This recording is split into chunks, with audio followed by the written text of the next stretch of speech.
Star health के आंखों का मैं भी हूँ तारा बना, चाहत उनकी ऐसी है मैं उनका अपना बना।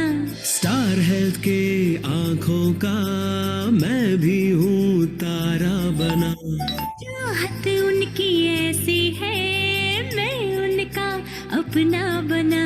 स्टार हेल्थ का है वादा ऐसा सच से भी है इतना सच्चा, झलके इनकी सेवा में ऐसे सच्ची माँ की ममता हो जैसे। स्टार हेल्थ ऐसा तारा है जो जीवन का सहारा है, वो आंसू पोंछने ही सभी के रब ने इन्हीं को भेजा है।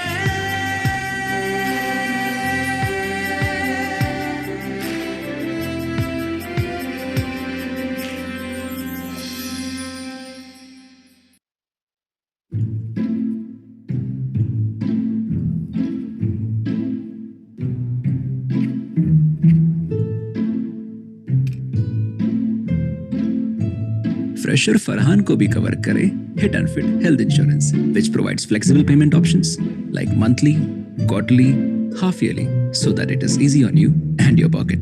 HDFC Ergo My Health Suraksha, your health insurance with new age covers for the new age you.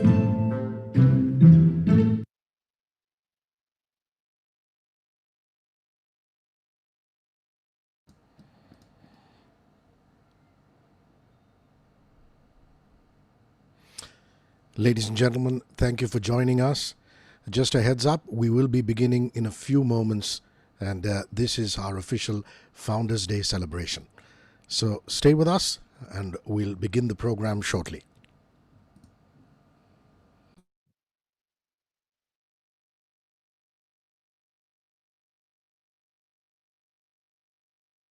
Birds trust their wings. Babies trust their mothers. Indians trust Star Health. Star Health Insurance, the health insurance specialist, always at your doorstep.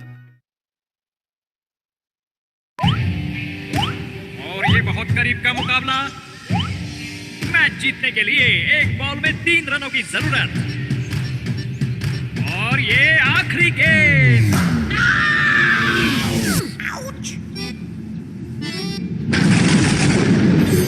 इस बार तो बच गए, लेकिन कोई भी घटना कभी भी दुर्घटना बन सकती है। दुर्घटना के नुकसान से सुरक्षा चाहते हो तो कराओ HDFC अर्गो का हेल्थ इंश्योरेंस, क्योंकि हादसा कभी भी टाइम बता के नहीं होता।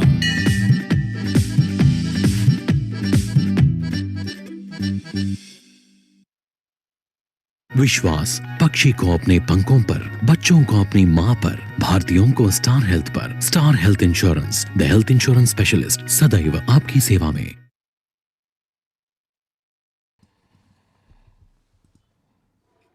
Ladies and gentlemen, welcome to our Founders Day celebrations under the aegis of the FMS Forum.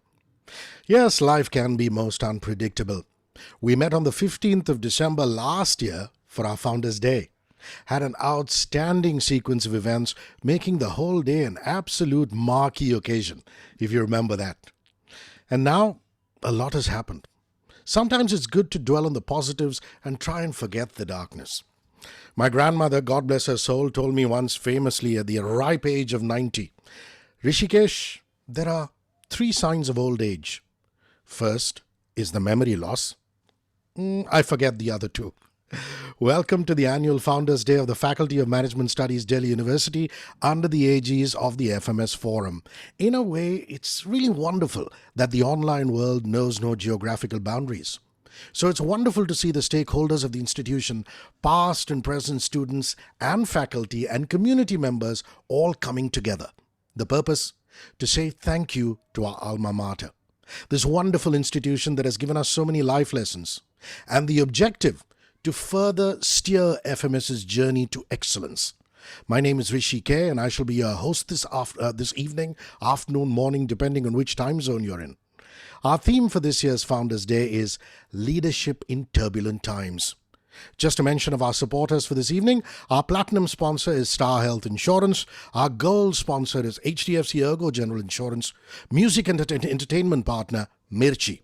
Without further ado, I call upon the president of the FMS Forum to address us. If I could describe him in one word, it would be, quote-unquote, mentor. AP Parigi, or Pritham Parigi, has mentored not just me, but many in this audience. 4.5 decades of being a stellar business leader, he co-founded ENIL Radio Mirchi and Times Out of Home. Was CEO of BPL Mobile Communications. He also did time as a member of the Business Advisory Council, the Said Business School, Oxford.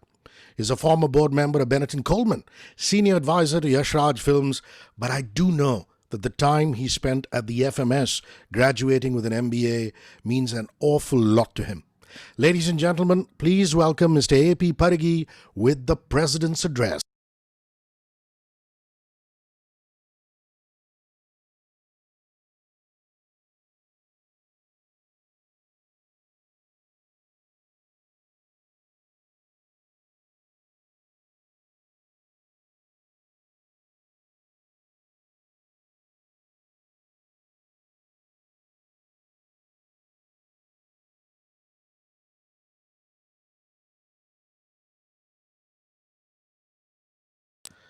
Looks like Mr. AP Parigi is having some communication problems. I'd request right now for our Vice President of the FMS Forum, the excellent Rajkamal ji, to come on and lead us through this excellent opening address. Rajkamal Sharma, what can one say about him? Vice President of the FMS Forum, so much a part of us. Batch of 79 FMS, an international business consultant. He's had a distinguished career in the FMCG industry with stints in Unilever and Nestle. Currently, as country manager of Global Appetite Inc., a Canadian company, he's helping them develop their international business. As a business consultant, he's been utilizing his years of experience in mentoring various startups. An alumnus of Modern School and St. Stephen's College, Raj is also involved in social work and community development. Mr. Sharma, handing it over to you now for the opening address. Thank you very much, Rishikesh. A very warm welcome to everyone who has joined today. It's my pleasure on behalf of FMS and FMS Forum to welcome you all to the annual Founders Day of Faculty of Management Studies, University of Delhi. This is the third Founders Day we are celebrating, but since last year we have made it an annual event. It was not so earlier, and we are very delighted and fortunate that the FMS Forum, which is an intellectual platform formed by a group of very senior professionals and alumni of Faculty of Management Studies, got together and set this up, and has collaborated with the Faculty of Management Studies. And we are very grateful to the Dean, who is also the patron of the FMS Forum, for giving us this opportunity to collaborate and bring this event to you. As Rishikesh rightly said, that when we met last year, who would have imagined that we would not be hosting it once again at the Vigyan Bhavan and making this event a grander event today than we had last year, although the last year one was also magnificent in all manner. But it's all about, as the theme says, leadership in turbulent times. So we have switched to the virtual platform. It has given us this opportunity to bring about some fantastic, distinguished, outstanding speakers from based currently in USA, people who are based in Bangalore and so on and so forth. Our host, I believe, is, the MC for this evening, Rishikesh, is based in Bombay. So that's what virtual platform brings to you. So I'm sure all of you will enjoy. We have some scintillating sessions. We have the memorial lecture by Ranjay Gulati. That's the Professor Das Gupta memorial lecture. But before that is the keynote address by Dr. Arvind Subramanian, the former Chief Economic Advisor. And then we have a panel discussion. I don't want to take away from the MC's job. He's going to introduce all the speakers. But I hope you will all enjoy, and I would now request Professor Vivek Suneja, the Dean of Faculty of Management Studies, to also give his opening remarks. Thank you. Thank you very much, Mr. Rajkamal. The well-spoken Mr. Rajkamal Sharma there never fails to inspire us. It's time now for the Dean's Address this Founders Day. Our Dean, who's also the patron of the FMS Forum, an author and academician par excellence, Dr. Vivek Suneja is Professor of Strategy at FMS. As a Felix Scholar, he studied for his doctoral degree from the University of Reading in the UK, and then taught at the University of Salford and the Business School in Milton Keynes. Here at the University of Delhi, he has served as Dean of Planning and Pro-Vice Chancellor. Professor Suneja's most recent book, Economic Theory and Policy Amidst Global Discontent, has just been published by Francis and Taylor UK. A man who is deeply committed to furthering societal well-being. Please welcome Dr. Vivek Suneja for the Dean's Address.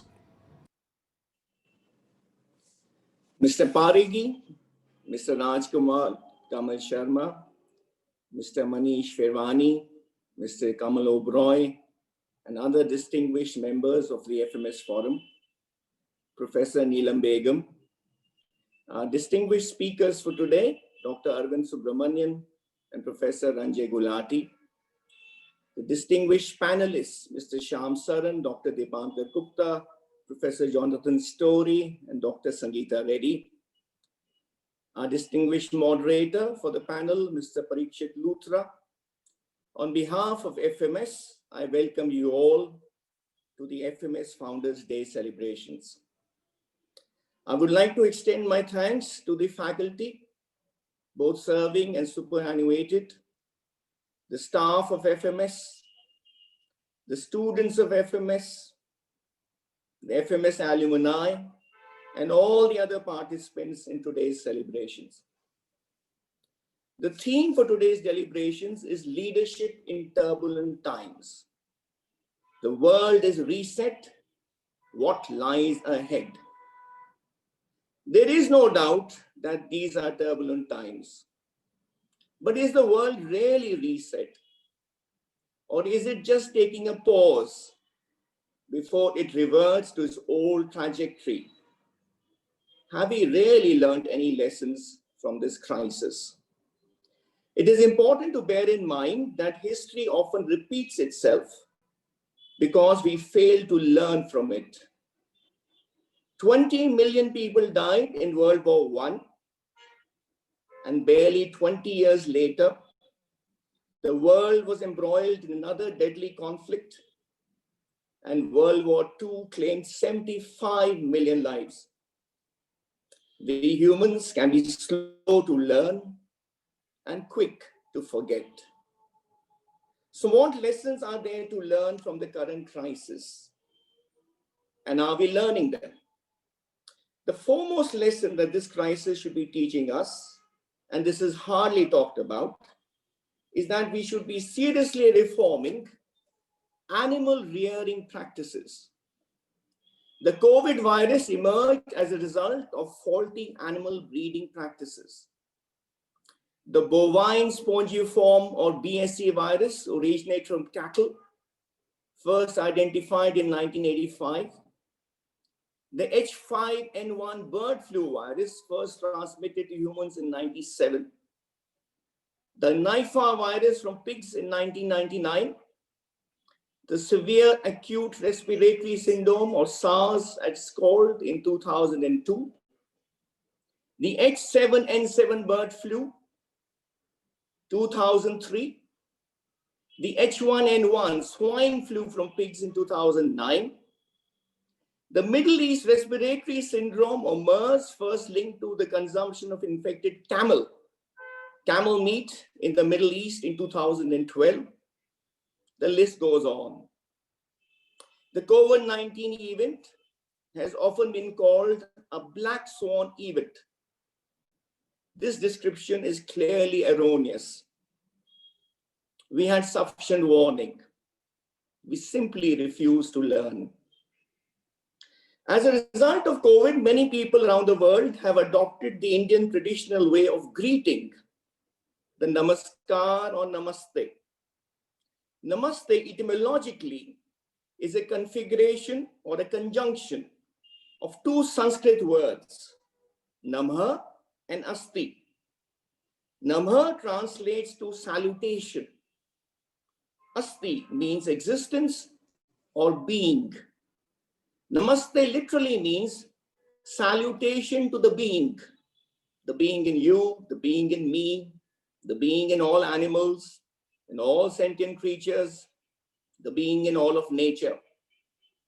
No wonder in India we've always treated animals with the greatest respect. Not just the holy cow, but all animals have been regarded as the manifestation of the one sacred being. In the Janta frescoes, in the sculpture of all our temples, in the miniature Mughal paintings, animals have been accorded equal space with humans. Homo sapiens, after all, is just one species in the vast animal kingdom. Traditional animal rearing practices in India have been humane, unlike the often inhumane conditions faced by millions of animals today that are subjected to so-called modern animal industrial methods that seek to maximize profit, oblivious to the suffering inflicted on helpless creatures. It is time to fundamentally reform animal rearing practices right around the world. About 2 weeks into India's COVID-induced lockdown, on the 3rd of April this year, residents of the city of Jalandhar in the Punjab rose at dawn, rubbing their eyes to the sight of the snow-capped Dhauladhar range of the Himalayas more than 100 miles away. Air pollution had dropped so dramatically that they could see the Himalayas after decades. And indeed, in many Indian cities and globally, air pollution came down for a while. And not just air pollution. Fish could be seen after decades in the canals of Venice in Italy, in the Ganges or stretches of the Ganges in India, and the Brahmaputra. Even the Yamuna in Delhi for a while had clearer waters. After a long time, the air in Delhi was breathable again. Alas, the pollution levels have returned to the old levels in many places. Last year, 2019, was amongst the hottest years ever recorded, with wild forest fires raging in both the Amazon and in Australia. This is just another reminder from Mother Earth that she's under great strain. Global warming remains an existential threat. For the world to be reset, nations need to stop blaming each other and start taking some serious action. That brings me to my final point. All of us need to get involved. A transition will need to be quickly made from being COVID warriors to being warriors for Mother Earth. Mere adoption of more efficient fuel technologies is not going to be enough. We shall all have to re-examine our consumption patterns and our lifestyle choices. We shall have to adopt notions of reasonable sufficiency, not unlimited needs. In the language of economics, the consumer's utility function will need to change with less reliance on material sources of satisfaction and a greater reliance on emotional, aesthetic, and cultural sources of satisfaction. Again, in this respect, India offers a rich historical treasure to draw from, both for herself and for the rest of the world. As Gandhi succinctly put it, nearly 2,500 years after Buddha's first pronouncement of this eternal truth, there is enough in the world for everybody's need, but not enough for everybody's greed. Ghalib put it in his own way. हजारों ख्वाहिशें ऐसी कि हर ख्वाहिश पे दम निकले, बहुत निकले मेरे अरमा, फिर भी कम निकले. We need to get real. We need to be happy with not the maximum one can procure, but what we can procure with simplicity and humaneness and a mode of sharing. I look forward to hearing the views of all our distinguished speakers on this great and auspicious occasion of the Founders' Day of FMS. And I look forward to participation from each one of you. Finally, I'd like to thank again all of you, the FMS Forum, the faculty, students, alumni, and above all, the participants in today's function. Thank you.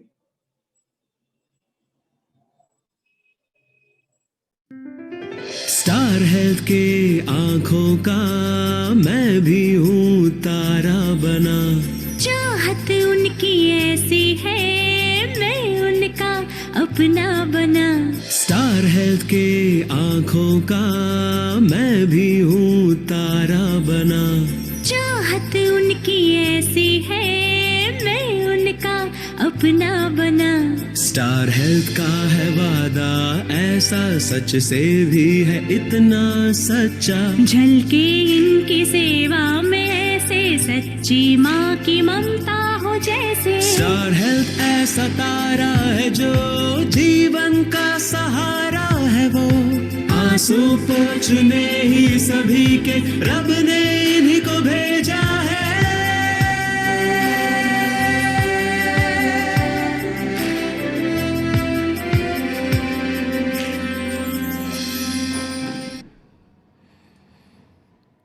Thank you, our supporters, sponsors. You will keep seeing messages from them here.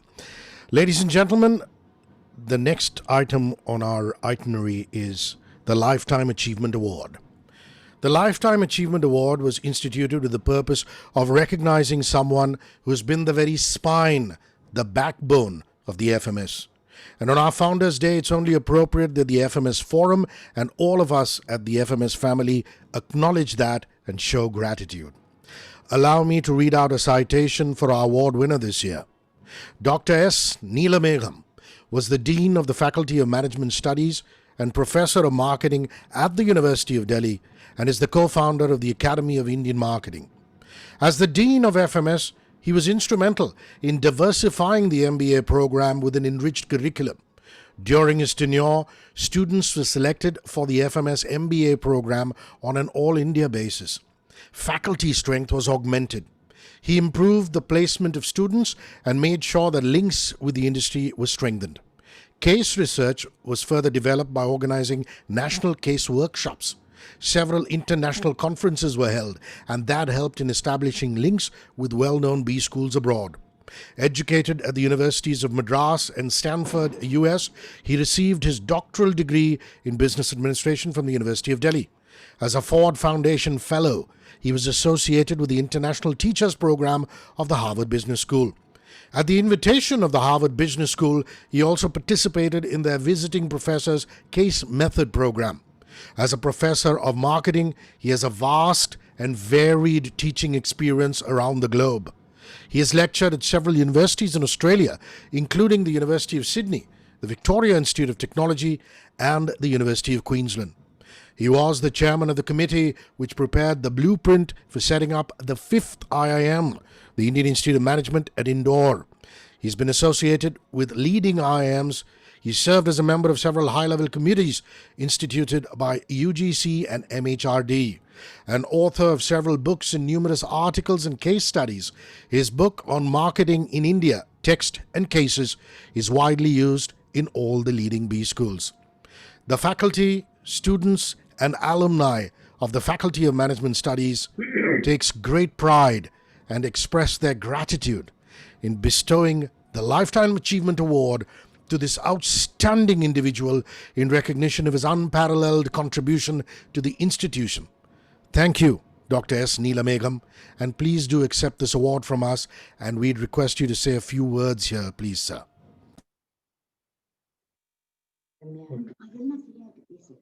Respected Dean, dear alumni and friends, it's a great pleasure to join you on this happy and auspicious occasion. I feel honored by your award. It was in 1960 I joined FMS when we faced management challenges of a different kind. In 60s, the West had an economy of plenty, whereas India had an economy of scarcity. I registered for a telephone connection with the help of a powerful member of parliament. Subsequently, I asked telephone authorities and they congratulated me. They said they have put my name in the priority list and I will get telephone connection sooner than others.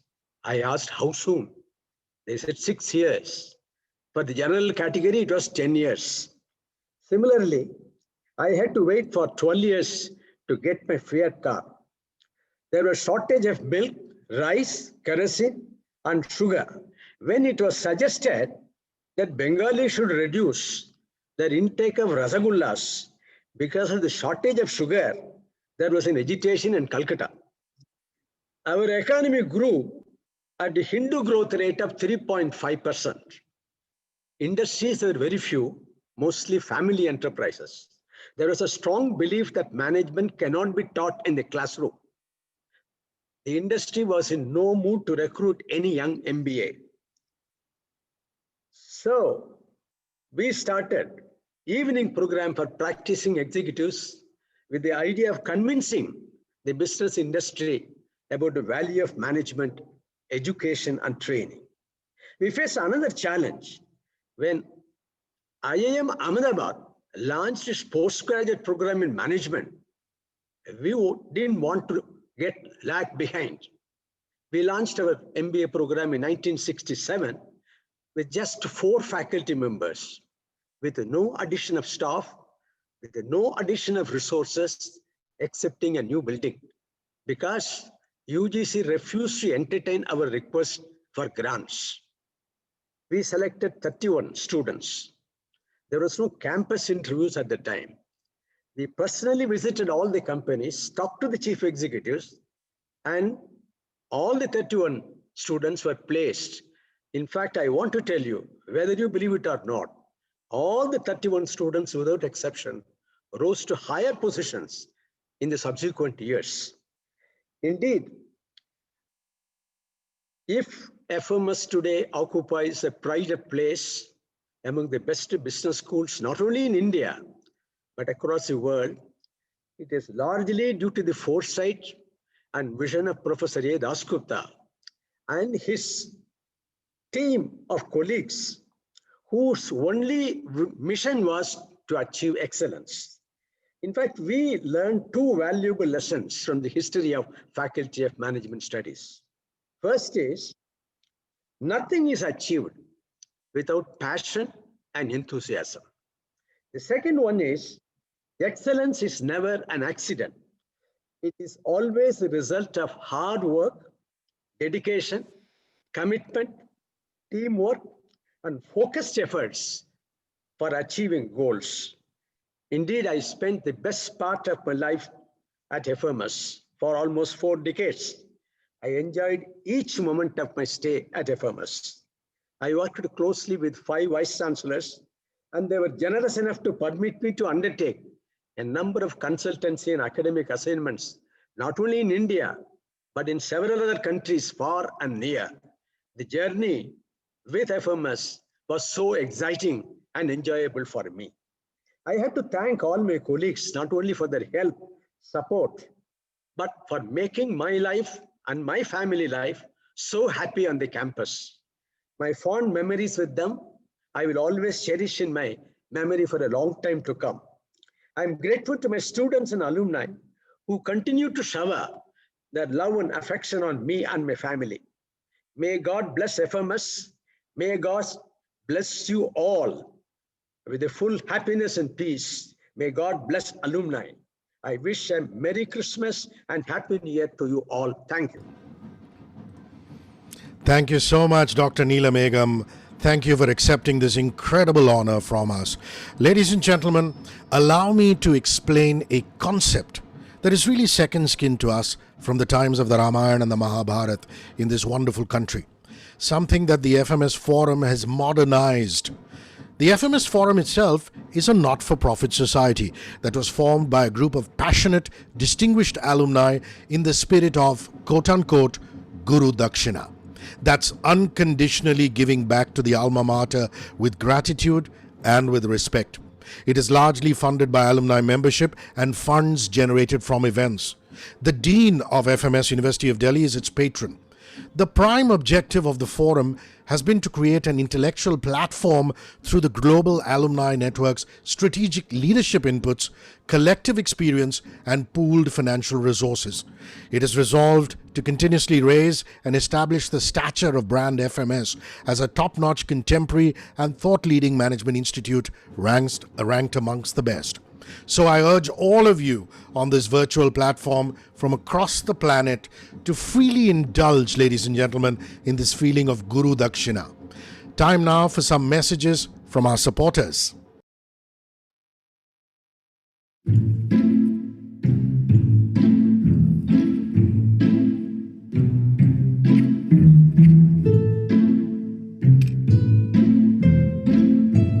Fresher Farhan को भी cover करे Hit and Fit Health Insurance, which provides flexible payment options like monthly, quarterly, half yearly, so that it is easy on you and your pocket. HDFC Ergo My Health Suraksha, your health insurance with new age covers for the new age you.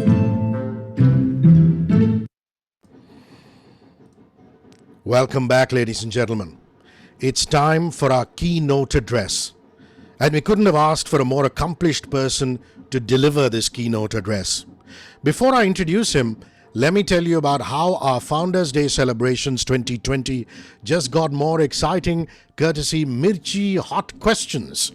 Now, ask your questions live during the course of our memorial lecture, during the course of our keynote speech, and during the course of our panel discussion, and win cash prizes of a total of 90,000 rupees from Mirchi. 9 questions will win, and each person who fields that question shall win 10,000 rupees each. So the big question is, will yours be one of them? Now, these questions get asked by me on your behalf at the end of the memorial lecture and the end of the keynote speech, and by our moderator who will join us post the panel discussion. So keep your questions handy while listening to these interesting sessions. Here to deliver the FMS Founders Day Memorial Lecture as a special guest of the FMS Forum and FMS, the amazing Dr. Arvind Subramanian. Dr. Arvind Subramanian is the former Chief Economic Advisor to the Government of India and currently a Professor of Economics at the Ashoka University. He's a widely cited expert on the economics of India, China, and the changing balance of global economic power. He has worked as an economist at the IMF, the International Monetary Fund. Dr. Arvind was a member of the faculty at the School for Advanced International Studies, SAIS, Johns Hopkins University. Foreign Policy magazine named him as one of the world's top 100 global thinkers in 2011. The same year, 2011, India Today magazine named him one of the top 30 masters of the mind in India over the last 30 years. Among the major ideas and policies he initiated and helped implement, a simplified goods and service tax, GST, attempts to tackle the twin balance sheet challenge, creating the financial and digital platform for connectivity, the so-called JAM Trinity, and universal basic income.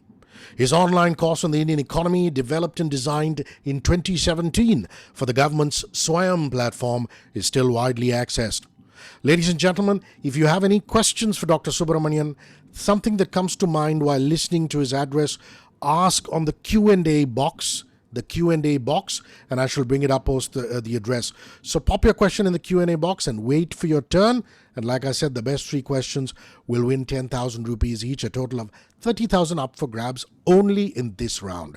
So that's an incentive there for you. Please welcome Dr. Arvind Subramanian, delivering the keynote, The World is Reset. What Lies Ahead? Good evening, everyone.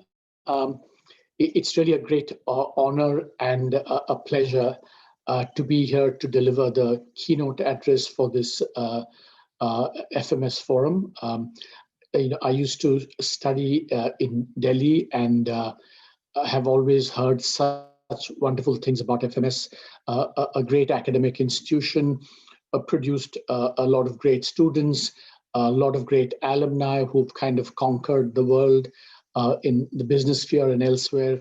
So it's really a great honor to be here with you. So the topic of today's lecture, which I was given, is the world is reset, or what lies ahead. So in a sense, one needs to look back a little bit in order to be able to look forward and see what's going to happen. Of course, there is a kind of cardinal, sin of forecasting, which is that we tend to always extrapolate the recent past. There's a kind of recency bias to our thinking, which we need to kind of somehow get out of. And in fact, even as we look ahead and peer into the future, the words of probably the greatest economist, John Maynard Keynes, comes to mind. He said, the inevitable never happens. It's the unexpected always. So kind of with that, humility, let's turn and see what has happened and what lies ahead. Of course, this is the strangest of years. I mean, there is no doubt about it. And on this, evening, the strangest of years is not just because, India, scored one of the lowest runs in Test cricket in an inning ever, and the kind of pretty devastating loss to Australia. That's not what makes it strange. It is the strangest of years because of the COVID pandemic.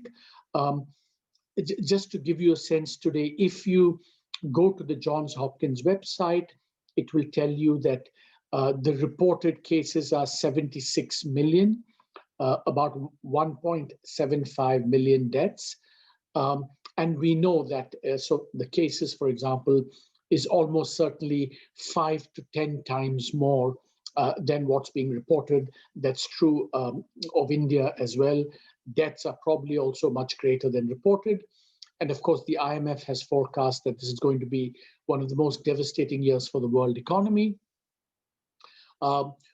Also, we know that this, all the experience of the COVID crisis around the world tells us that the impact is going to be very unequal, between men and women, between those who have and those who don't, between those who are educated and those who are uneducated, between those who can move and those who cannot move. So it's going to be really a very unequalizing kind of shock in the world. And if you think about it, it's probably going to be the event that has most disrupted normalcy in the world and kind of all over the world, not just outside of wartime. One cannot think of anything that's affected the world so much. There's a old saying, which is more like a Chinese curse, which says, may you live in interesting times. And the Chinese curse part of it seems so kind of resonant because in some ways, this pandemic originated in China. So against that backdrop, when you say, how is this pandemic going to change the world? I think it is, the pandemic itself is probably going to change the world in ways and maybe not in other ways, which, we can talk about in a little while. But I think the way in which the pandemic will change the future is by already, acting upon some very clear pre-existing trends that were happening in the world economy even before the COVID crisis hit.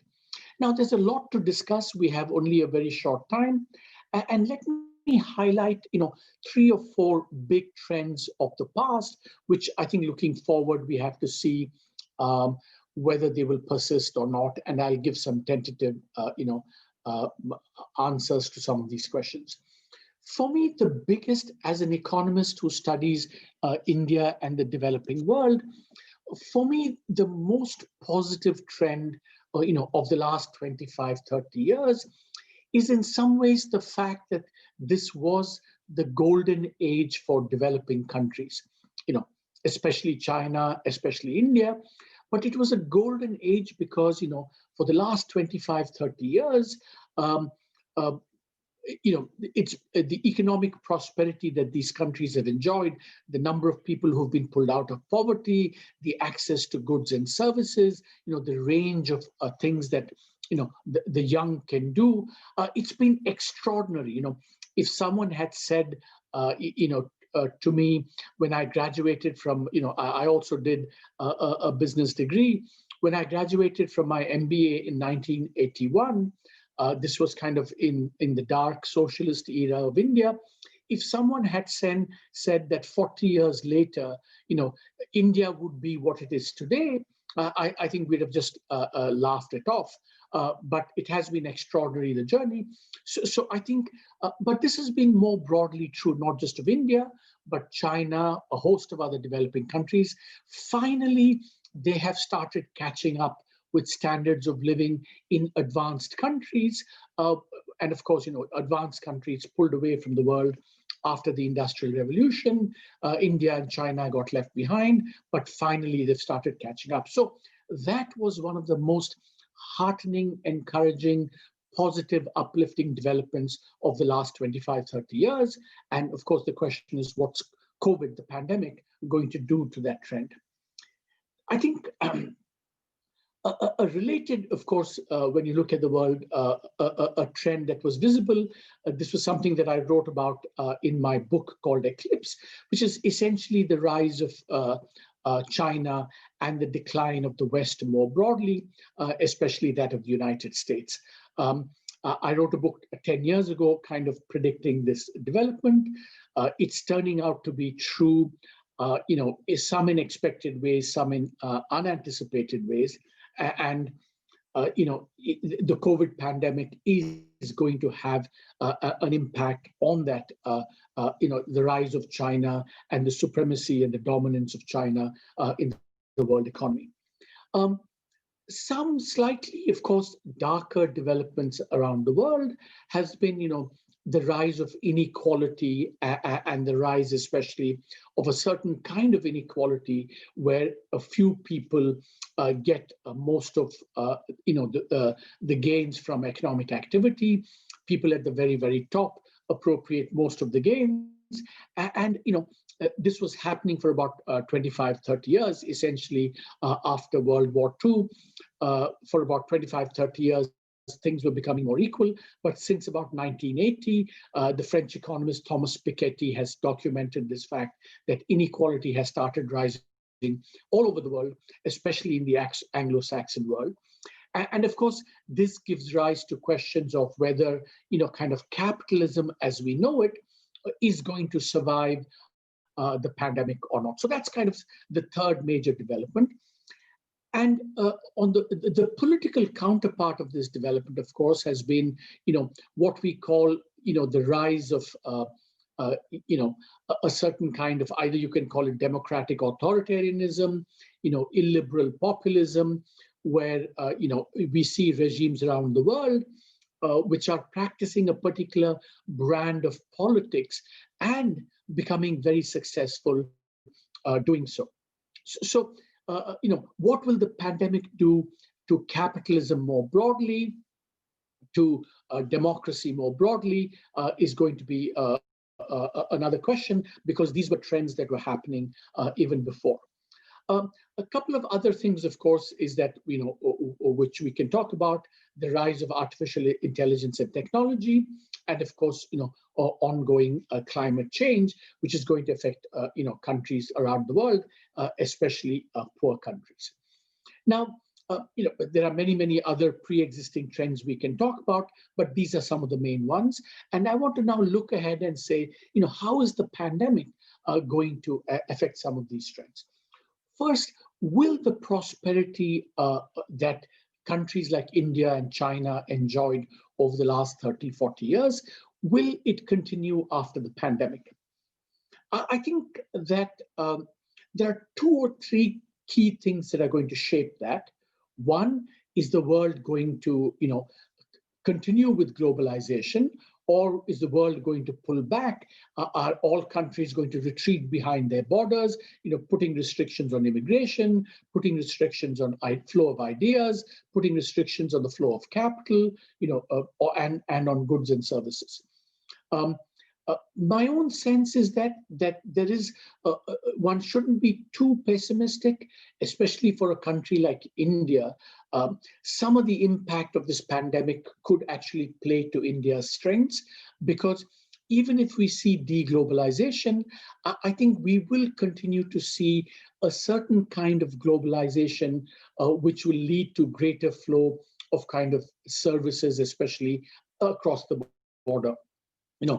Even what we're doing now, this would have been unimaginable, 20 years ago or even 10 years ago. But these are the kinds of opportunities that I think we will see. And while there will be pressures for countries to retreat behind their borders, their economic borders, I think there will be opportunities there for countries like India.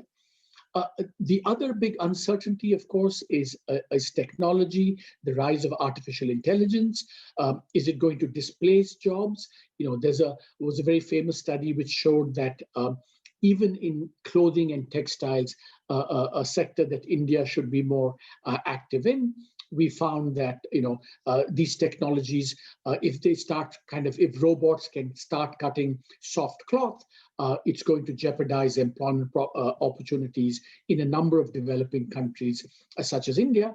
And so this is something that we need to watch out for, which could be potentially a big risk and a challenge for a country like India, especially because we know that these technologies are going to favor more skilled at the expense of the less skilled. And the Indian education system, which needs a lot of improvement, we have outstanding institutions like FMS, but primary education and schooling in general, we know that learning outcomes are less good than they should be.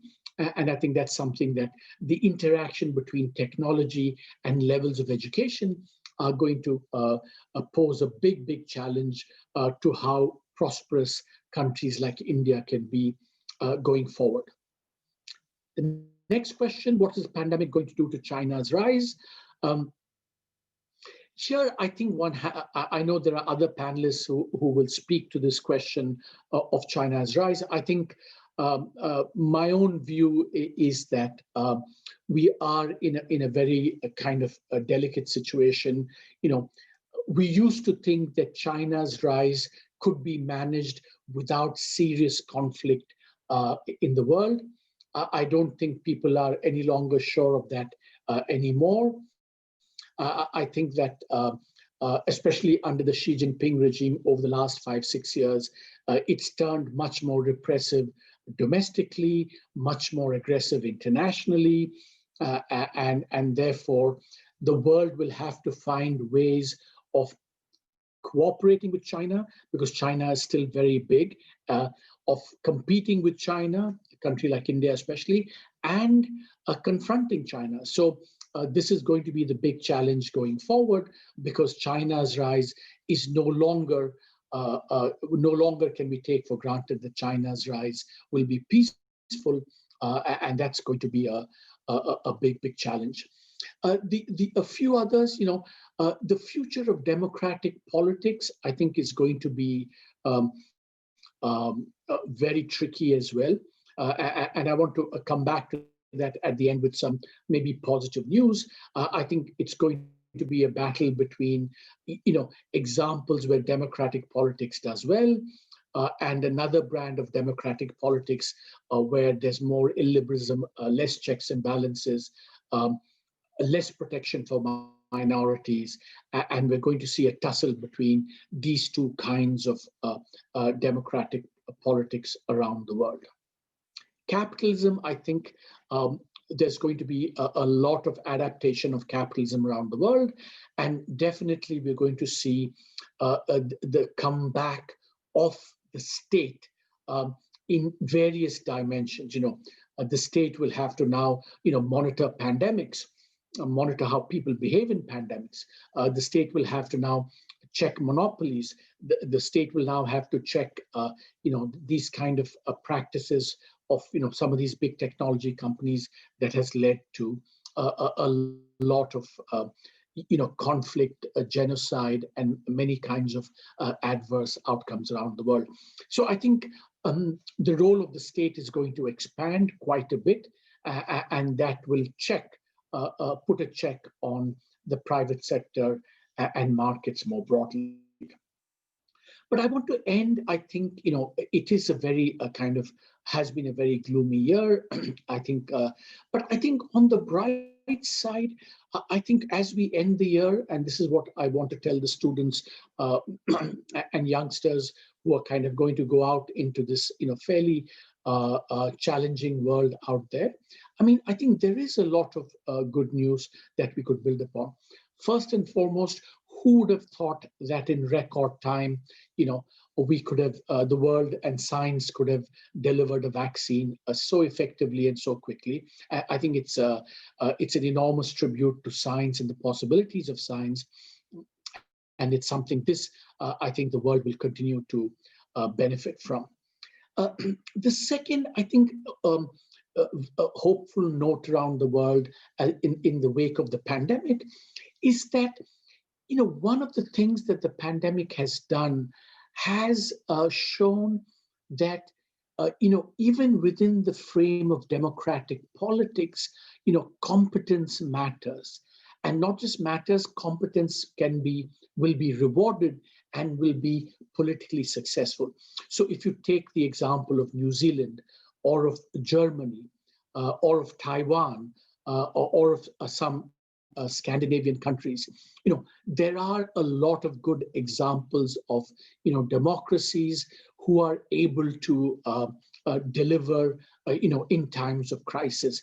So the premium on good governance and competence, I think, will increase going forward. And that is, I think, broadly good news for democratic politics and governance. The other good news, I mean, let's be honest, I mean, had the world had 4 more years of Donald Trump, it would have been a very, very difficult world. And, we're going to at least get some reprieve from that with the United States playing, hopefully, a more constructive role in the world economy. But of course, on the other side, we have a regime in China, which is, much more repressive and authoritarian, which is going to be tricky. One thought experiment I want to, kind of leave you with, a kind of something that we should be grateful for, a kind of what if thought. The COVID vaccine has, of course, created so much tragedy around the world, and every case and every death is one case and one death too many. But think about what if the COVID had been completely the opposite in its impact? What if a pandemic had, been especially severe on the young and less severe on the old, just the opposite of the COVID pandemic? I think, the world would have really have been, I mean, this is, of course, it's not that the elderly are not important. They're as productive and useful and valuable to the world, and their lives are as important. But had, we had to be anxious about the safety of our children, it would have been a much darker world, I suspect. And we've been spared that. And for that, we should be grateful. Finally, I think all of us, the question on our minds, India, how is India going to do going forward? Is it going to bounce back after what's been quite a difficult year for India as well? I think there is some good news. I think the economy seems to be bouncing back. But of course, the challenges for India, like for the world, were there even before the COVID crisis hit. And so in a sense, India will have a kind of double challenge, whatever was happening before on the economy, plus the impact of the COVID. So we should all keep our fingers crossed and hope that not only do we win more test matches in Australia next year, but that our economy and democracy will come bouncing back once again. Thank you very much for your time.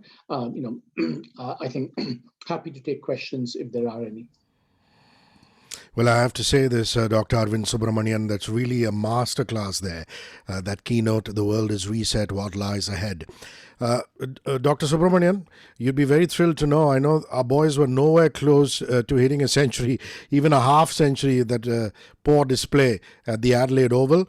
But as far as questions are concerned, we've had multiple centuries scored here. Hundreds and hundreds of questions coming in, but, fortunately or unfortunately, we can only take 3. These are the 3 Mirchi hot questions, and they're the prize winners. 30,000 rupees up for grabs in this round, and they get 10,000 rupees each. So let's go to question number 1. This is from Anurag. Dr. Subramanian, after the 1920s, when the world had seen the pandemic, a great economic upheaval was on the cards. It was assumed that the economy would go for a toss. However, the world saw the roaring 20s. In your opinion, could we predict the same now? Is his question. Yes, it's a very good question. The obvious comparison is with the Spanish flu pandemic of 1918-19, which was far more devastating in terms of the deaths. There's something between 6 and 10% of the then global population died. And it's true that, the economy came back, but, the economy came back in part because of the end of World War I. So there was a natural bounce back from the war. And of course, we saw this, the whole technology side came back once again. But even here, there's a cautionary tale, because essentially what happened in the 20s, roaring 20s, and a combination of World War I was exactly what led to the rise of fascism and Hitler, in the inequalities. Some of the very trends that we're seeing today were the same trends we saw then, which led to rise of Hitler and fascism, which led to World War II as well. So a lot of chaos, disruption, conflict happened there. But it's true that it was a period of economic prosperity. But of course, we know that even that economic prosperity went bust. We had the great, we had the stock market crash and the Great Depression, and that led to the rise of the welfare state. So both kind of the ups and downs, the very highs and the very lows of both capitalism and democracy exactly played out in that 15-20-year period, as kind of we're witnessing to some extent today, albeit in milder form.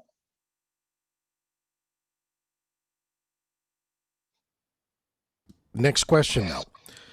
This is a question that came in from Rahul Samantara. Dr. Subramanian, with the vaccine coming in and things getting better after a global pandemic, slowly but steadily, what things must a country focus on from an economical point of view? Also, can the corporate sector and the unorganized or the disorganized sector recover from COVID effects? How can they do that? Yeah, I think that, the vaccine is, of course, unambiguously good news because, once you have the vaccine, you can go back to normalcy in economic life, all the lockdowns, the shutting and the closing, the uncertainty that exists, I think is going to be unambiguously positive. And so that'll be a boost. But that's only going to be a short-run boost. For a country like India, I would hope that, there are 2 major things that we should take away from this. One is, in the long run, we need to have public health systems which are much more robust than we've had. I mean, we saw, Kerala, for example, at least in the early stages, handled the pandemic very well. And we know the Kerala public health system is much better, but many parts of the country don't have such good health systems. In some ways, pandemic, though bad as it was, because of India's younger population, the fatality was lower than what we expected. So in some sense, we kind of escaped, the worst of the pandemic in some ways. I mean, there were other things as well. So I think the public health system is a lesson that we should take away so that we are more resilient and robust, in the future. The other thing for the economy, I would say, is that our financial system has been very badly affected even before the financial crisis, and I think that for the small scale sector to come back, the SMEs to come back again, they have to get more credit. If there's one number I look at very closely to see if the economy is coming back, is how much credit is flowing to companies, especially not just the big companies, but to the small and medium enterprises.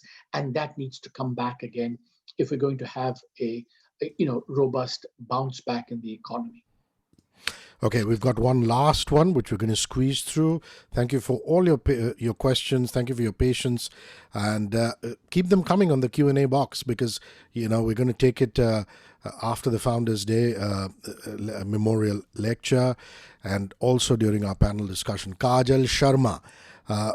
Dr. Subramanian, this is a very generic management question, more than a micro question or a question about India's financial state of affairs. Kajal asks, Dr. Subramanian, I have a question that has been in the back of my mind always. What is most important?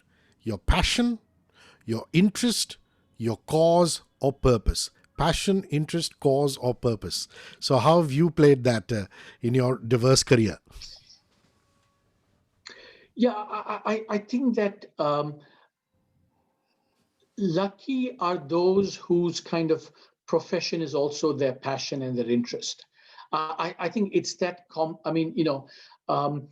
more and more, I think, someone said that, the world's labor force is going to consist of two kinds of people, those who think of work as a chore and, kind of reluctantly do it, 5 days a week or 4 days a week.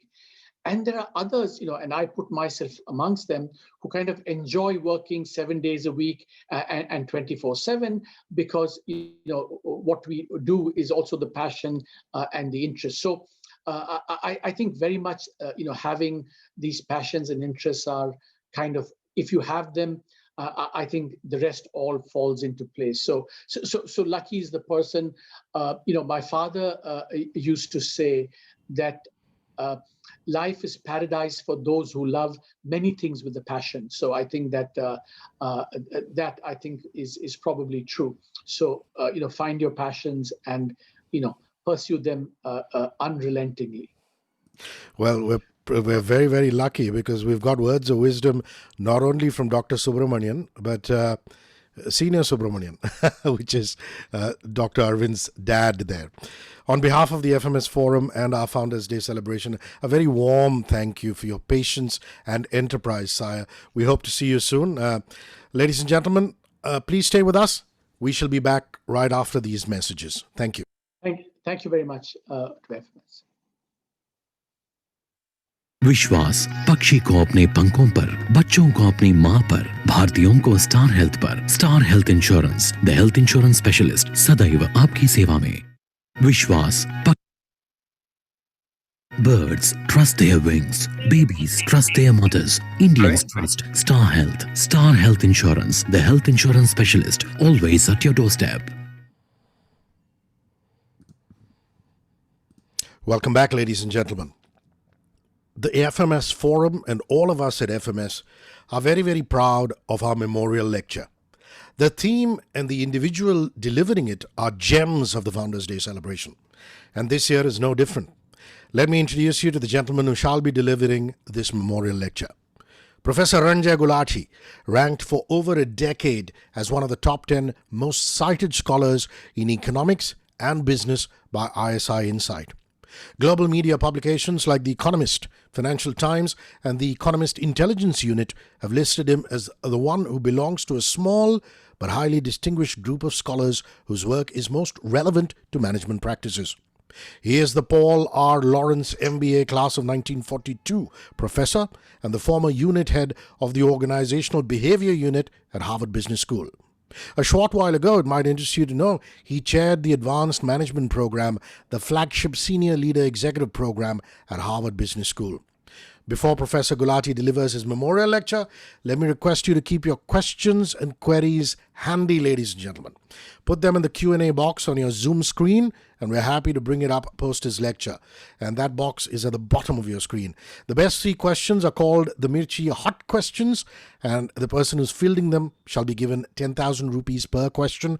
We've got 90,000 rupees going out through the day, so 30,000 rupees going out as part of Q&A post this particular lecture. Please welcome Professor Ranjay Gulati delivering the FMS Founders Day Memorial Lecture for 2020 on the theme, "This is an unprecedented crisis. What should strong leaders be doing?" Rishi, thank you so much for that introduction, and it's my pleasure and honor to be here with all of you today and have a chance to speak to you about my research. I love this idea, by the way. If I could only pay my students to ask good questions. So I love that incentive structure that you've set up here. I'm going to talk to you about some of my research, and I love the comments you heard from Dr. Subramanian. So I'm going to try to segue in from what he was talking about. And just in full disclosure, I've of course been to FMS many times. I went to St. Stephen's, so I'm very familiar with your campus, and I'm delighted to be doing this. So let me get started. Let's start 12 months before. Life was already pretty tough in terms of what we think about is happening in business. If you look at what are kind of the salient trends we were talking about, there were several things going on in markets. Excuse me, 1 second. It seems that you are not able to see my PowerPoints. Just give me 1 second. Let's try that again. Okay. I hope that's better. There we go. Okay. So what we discovered, even if you look back a year ago, what you saw was customers over the last decade have unprecedented access to choice. Choices that we could never imagine. In India, for instance, you can think about the access to automobiles, to banking services, to products, and we had unprecedented access to information. We could choose, we had social media, we could look at reviews, and this creates what economists call growing transparency in markets. And transparency is great for the customer, but it makes life very hard for the seller, because now you are facing what people call commoditization pressures. You start to look like everybody else. So the whole dilemma was, how do I command premium in markets that are saturating, getting commoditized? This is happening not only in B2C markets, but also B2B markets. So you start to see all that was already brewing. And Fortune magazine had called it commodity hell. That how do we compete? And it's okay for low-cost providers, but if you're a premium provider, you're constantly facing pressure from the low-cost players, and they start moving up. That's what Hyundai did to all the Japanese car companies. That's what Samsung did to Sony. So you see these players moving up, and then the Chinese came after them, trying to move their way up as well. So you start to see tremendous pressure building in these markets. Now you add to that what's happened just in the last 12 to 18 months. As you heard already, and I don't need to tell you about this, we also have, let's not forget, we have a climate crisis. People don't talk about it. We have a climate crisis. Somehow it's gone into the background, but with the Biden administration, it is going to be back in the foreground, right? People don't talk about economic headwinds, that, we do have a slowdown. We do have demand stagnation. And then you have something that has accelerated in the last 12 months. In some ways, one of the kind of the positive silver lining in this whole disaster has been acceleration of digitization. You have things that companies are doing that they were talking about doing, but slowly doing it, inching their way there. You have in medicine, telemedicine, which people have talked about for a decade, suddenly accelerating. You see curbside pickups happening in Starbucks, which they never thought they would be doing. And you have competitive disruptions. So what you start to see for the multinationals, at least, is the rise of the local competitor. and you start to see local competition in many markets, giving them a real run for their money.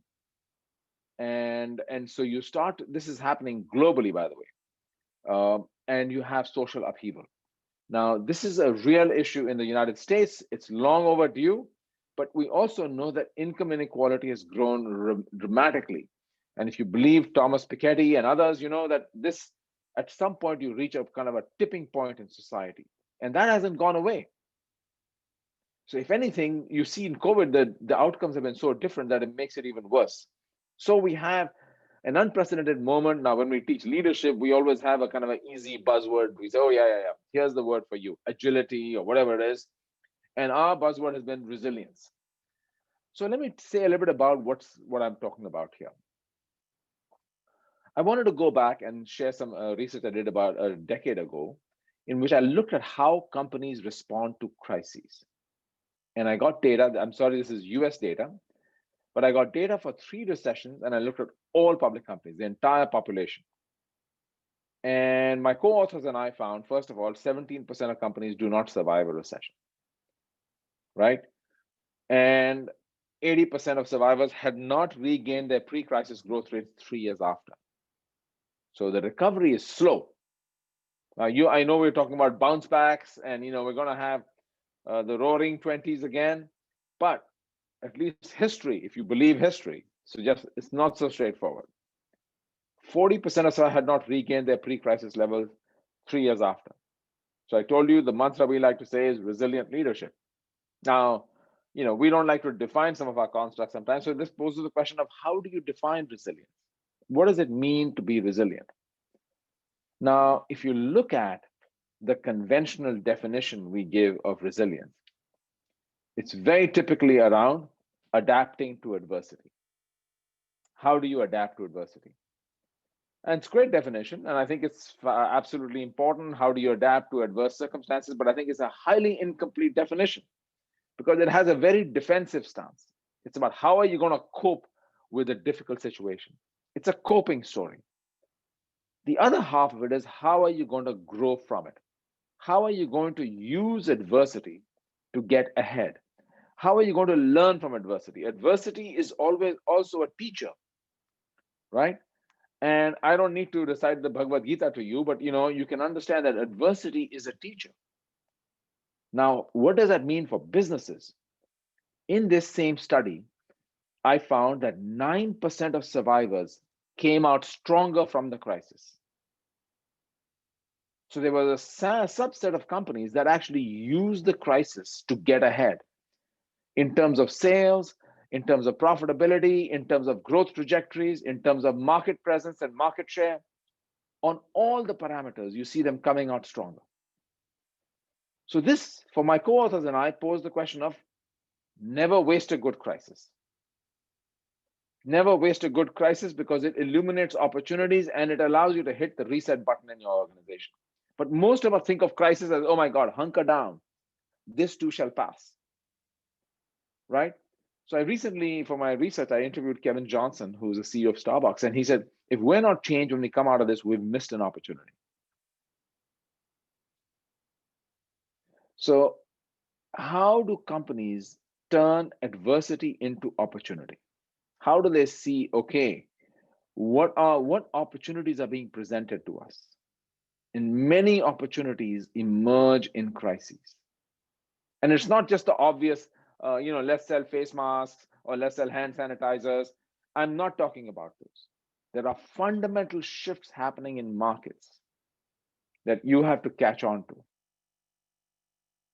What are those shifts? And again, I'm not even going to the obvious, like, oh, I'm going to sell a Peloton bike because everybody wants to exercise at home, so I'm going to sell them a home bike. You have to look really hard to discover those opportunity spaces. How is buying behavior changing, right? How are technologies going to enable things to be done differently? And the challenge, other thing also, is that adversity reveals and accelerates hidden weaknesses in incumbent firms. So you have incumbents who are unable to respond. I wrote a case last year on Netflix. And to me, the fascination of Netflix to me was that this is a company that had reinvented itself multiple times, right? Even the name they had for themselves was Netflix, not DVD by mail, which is what they were doing early on, right? Their whole story was really one of, we were gonna, one day we're gonna, and so they start shipping us DVDs. They regulate consumption by saying you'll only get one DVD at a time. They locate their distribution warehouses next to postal distribution centers, so they don't have to pay extra for overnight delivery.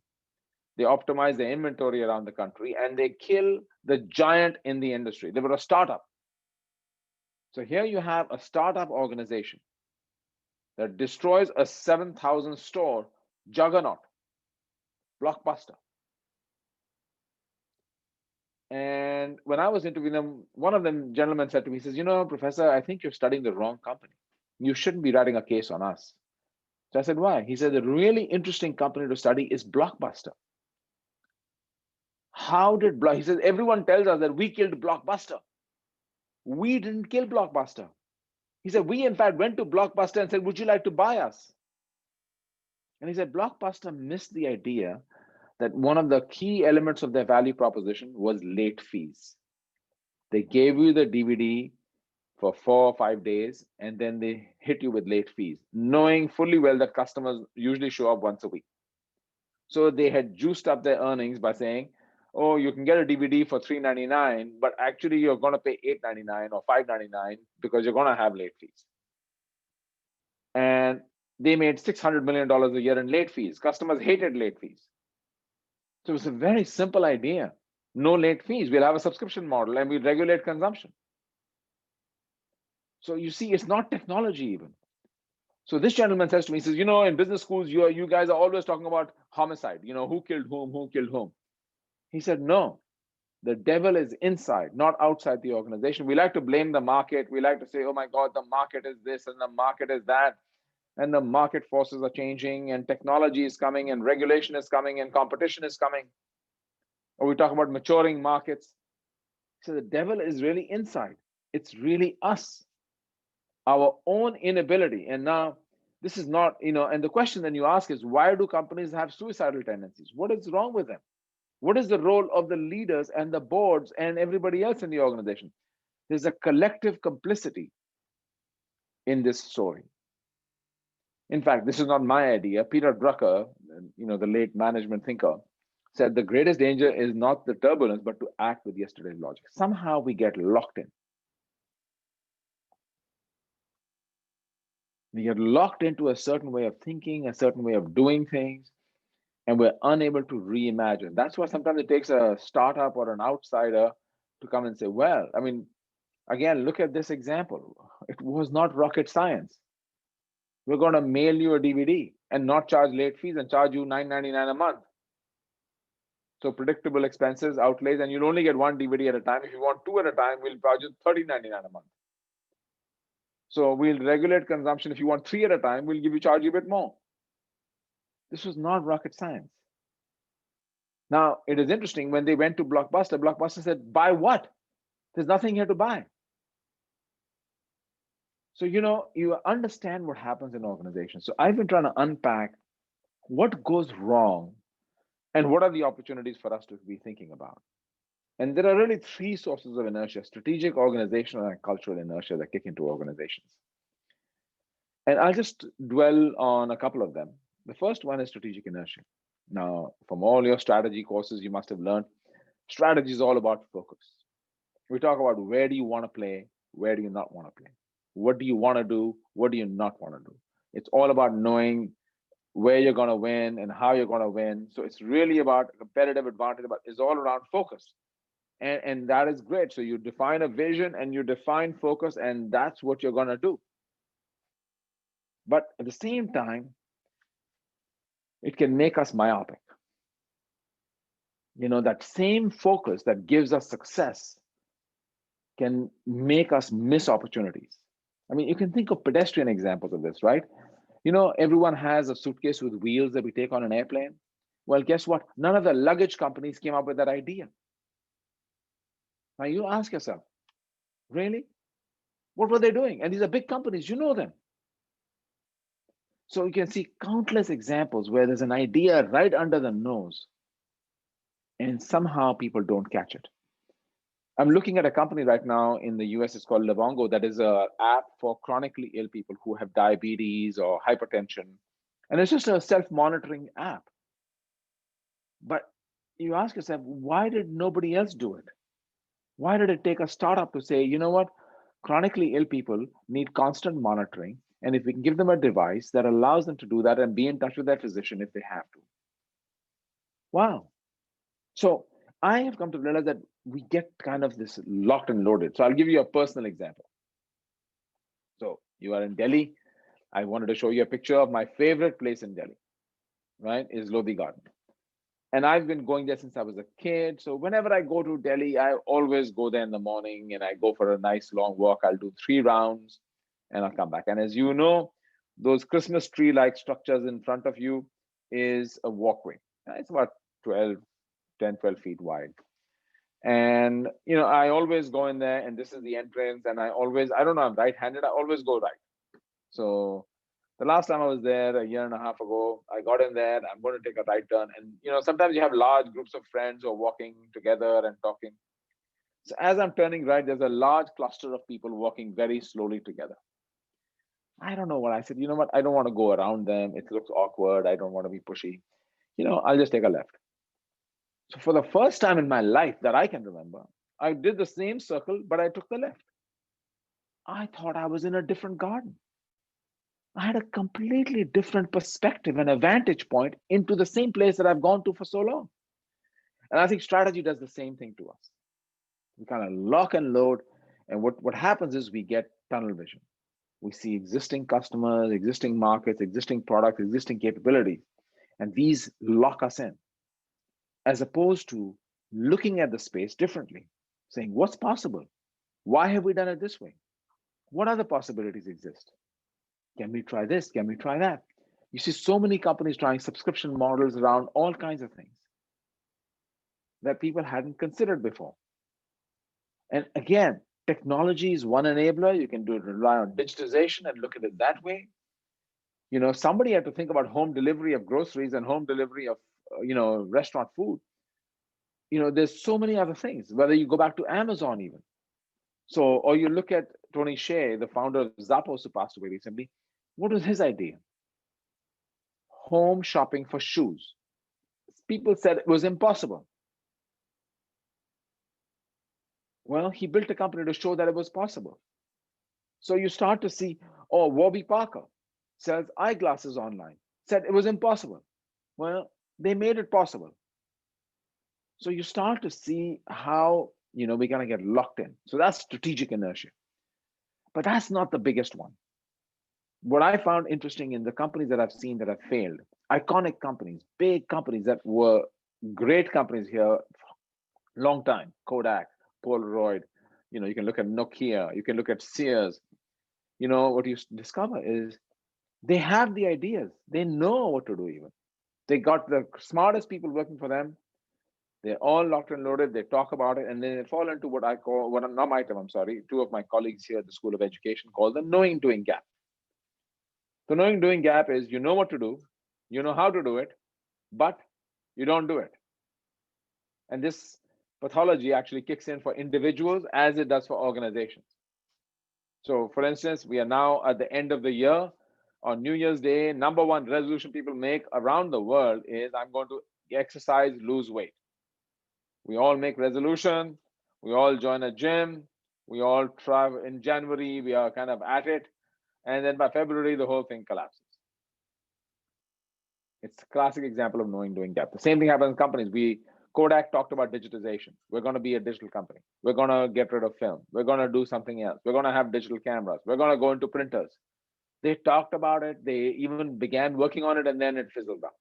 Then they would jumpstart again the following year and again. And what happens? You say, why is this behavior? And that's where organizational and cultural inertia kick in. The organization is unable to move. Our organization culture is unable to move. The biggest killer here actually is culture. Because you ask yourself, what is culture? What is culture, if you will? Culture, people like to say, and I'm going to skip the organization piece, but I'll talk about the cultural inertia. culture in some ways is about invisible rules.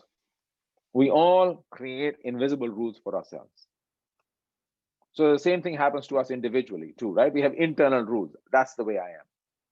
So for me, the longest time I used to say, no, I don't exercise first thing in the morning. It's just I'm not a morning person for exercise. I like to do my work. I like to think. I like to write. I don't like to exercise. So you know what? I only exercise at the end of the day. And if I'm busy at the end of the day, then I don't exercise. So it was a very convenient out. If I was busy that day, no. It took me a long time to break that rule and say, no, you're going to get up in the morning and you're going to exercise first. Right? So we have these invisible, same in organizations. That's not who we are. At Kodak, again, we're a film company. So look at what's happening to us in business schools. You know, for the longest time, we believed learning only happens in the classroom, in our classrooms. And we have built classrooms not only in our campus, but we have a classroom in Mumbai, we have another classroom here and there. We are trying to think we have to have our classroom because case discussion has to happen in a certain way. Well, guess what? No one's coming on campus. So we have to kind of change our own rule set. It's not just strategy, it's also our own internal guidelines. And these guidelines are the killers because they are behavioral obstacles. There is strategic kind of thought obstacles, but then you have these behavioral obstacles, and these really derail companies. Now, and what culture does is it creates a bias for inaction. It creates it's interesting. We sort of believe that doing nothing is safer than doing something. So for instance, in times of uncertainty, we don't know what's going to happen. I know everyone wants to know what's going to happen with the pandemic. How quickly are we going to bounce back? You know, how quickly will demand increase? Will this economic crisis come to an end when the vaccine kicks in? We don't know. So the one answer is, well, let's wait. It's safest thing, let's wait and see. But sometimes waiting and seeing is much more risky than you're missing an opportunity to try something. Another one is bias for habit. Another one is bias for playing defense. Now, as I think about this, and I ask myself, as a leader, what can we think about? So let me bring all this discussion. That was the problem statement. Now let me try to bring it together in my last few minutes around the leadership imperative. You see, if you look at what kind of a mindset it takes to really reimagine and take advantage of adversity, you have to have a mindset of humility, of curiosity, of empathy, and winning. And by empathy, I mean empathy with the customer and your marketplace. And winning. Now, here's what happens. Winning means I'm out there to try to win. What happens is something called, what Lou Gerstner called the success trap kicks in. Humility turns into arrogance. This turns into a know-it-all. This turns into indifference. And this turns into not losing.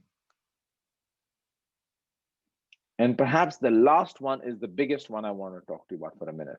You see, what happens is instead of playing to win, which many startups begin with, we have nothing to lose. So you know what? We're going to take risk, of course, with other people's money or our own money, but we're going to try. We're going to roll the dice and try.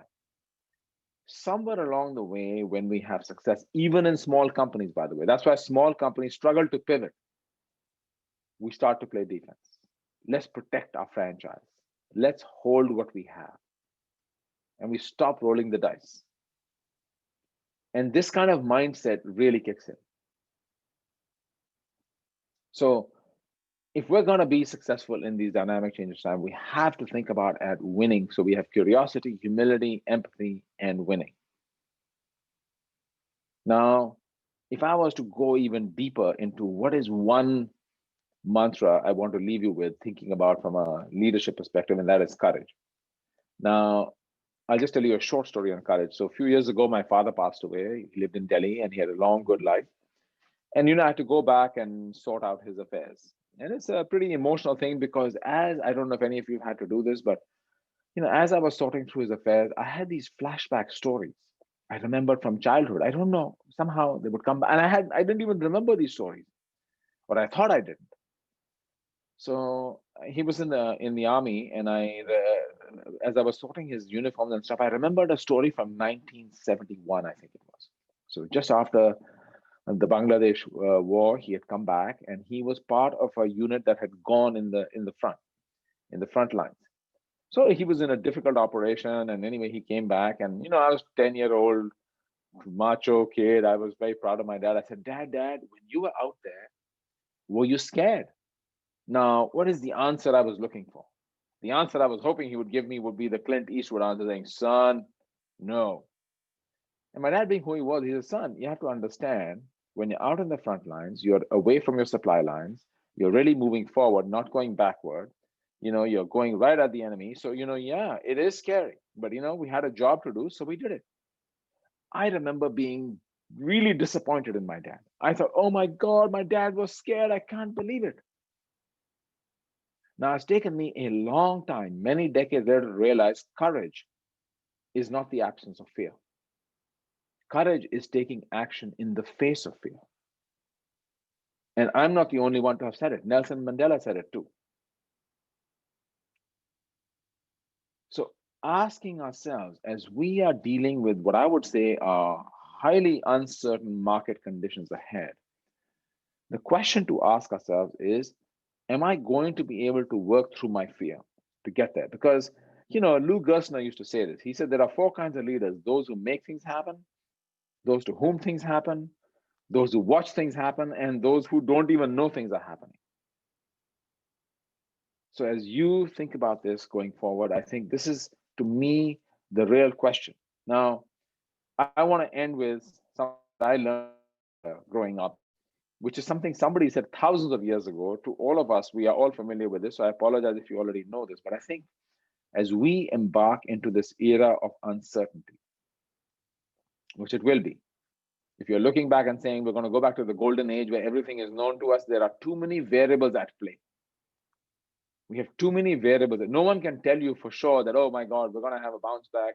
The vaccine is going to cure everything. And, my God, we're going to be a booming economy and everything else. Nobody can tell you for sure. So what do we have to ask ourselves?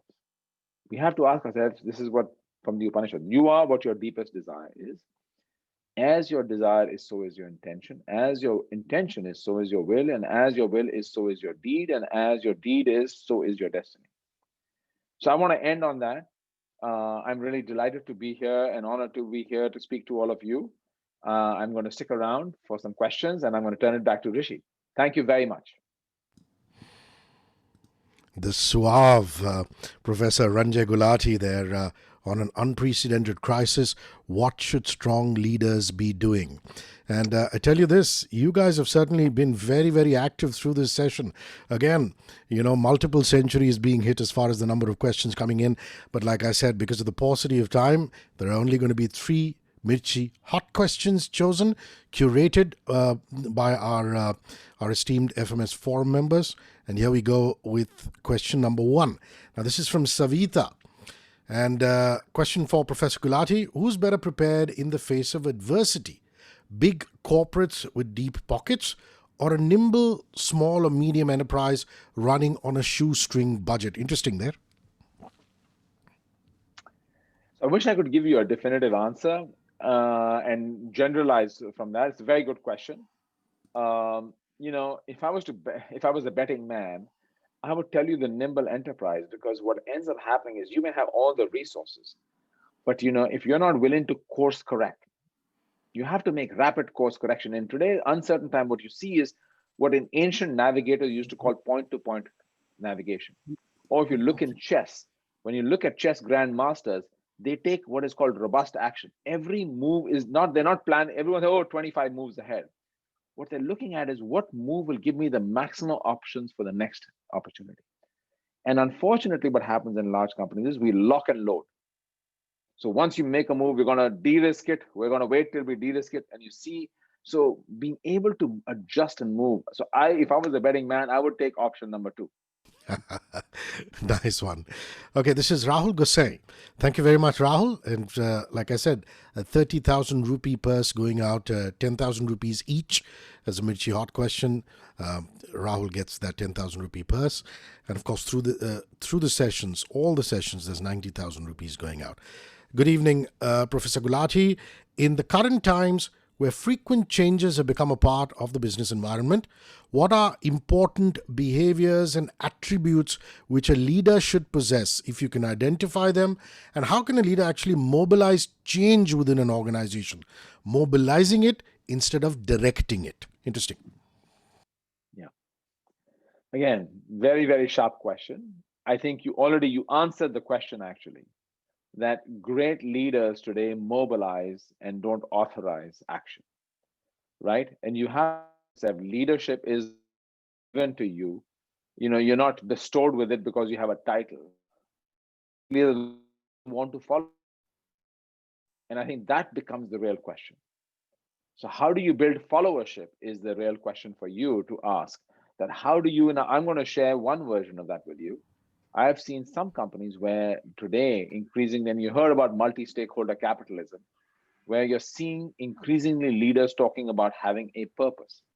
And I think that becomes the really important issue that we have to think about. That what do you need to do to really mobilize, others? And I think that is something that I think is an extremely important. Now you say, are they kind of universal? Of course, there are universals. You can talk about authentic leadership. You can talk about compassionate leadership. You can talk about servant leadership. There are so many frames that are being used to talk about what leadership really does.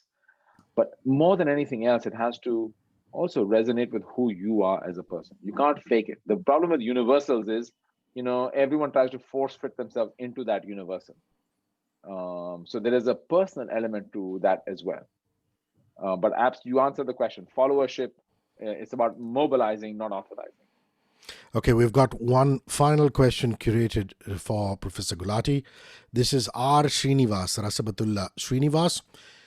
Professor Gulati, in times of crisis, leaders may have to make decisions that are self-sacrificing.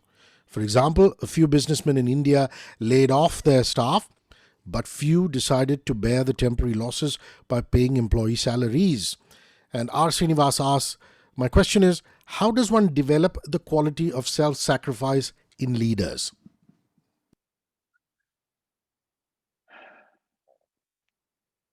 Yeah. $1 million question. First of all, I'm just thinking for a second here because you ask a really profound question. How do you cultivate this kind of quality? First of all, its importance is given, right?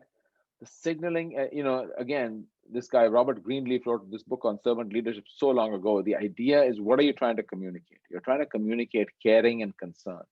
You're trying to communicate that you put the institution before yourself, right? You're trying to communicate to others that you put their well-being ahead of them. What do people want from us as leaders, right? They want to know that you have their concerns at heart as well, and the institutions before yourself. And they're watching you. They're always scrutinizing every action we take, every word we say is really about saying, okay, does this person really mean it? And I think the world has become very cynical. So I think self-sacrificial moves sometimes are the most credible indicator. Speech doesn't mean anything. Actions, of course, are so much more important. So when a leader says, I will be the first in line to take a wage cut, versus I want all of you and I'm going to do this and that and the other. And by the way, don't talk about me. So how do we put ourselves there first? And I think it's a very, very important question. I wish I could tell you that you can cultivate it in, this is something that has to just come from within. And I want to go back to my point earlier. This whole idea of purpose. Why am I here? What is this? We talk about organizations having a purpose today. This has become huge. Larry Fink and others have written letters about this, that businesses need to articulate a purpose that goes beyond shareholder value. I think we need to interrogate that question for ourselves as leaders. Why am I here? Why have I been put in this place? And what opportunities does this give me to make a difference in other people's lives? At HBS, our purpose statement is we educate leaders who make a difference in the world. I think everyone should ask themselves individually that question and collectively that question. And I think then the answer will reveal itself easily to us. It's very, very beautifully put. Thank you so much, Professor Gulati, for your remarkable words and, being so liberal with your time and your energy. And look forward to seeing you very, very soon.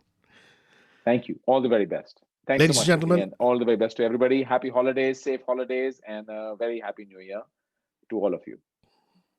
ladies and gentlemen, time to hear from our supporters. We shall be back in a bit.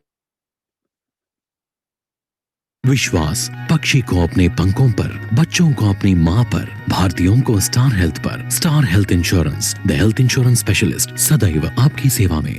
विश्वास। और ये बहुत करीब का मुकाबला। Match जीतने के लिए एक बॉल में 3 रनों की जरूरत। और ये आखिरी गेंद।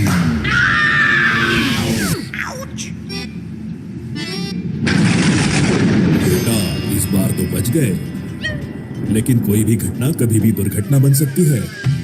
दुर्घटना के नुकसान से सुरक्षा चाहते हो तो कराओ HDFC अर्गो का health insurance,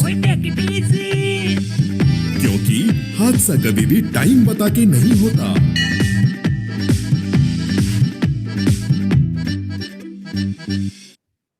Birds trust their wings. Babies trust their mothers. Indians trust Star Health. Star Health Insurance, the health insurance specialist, always at your doorstep.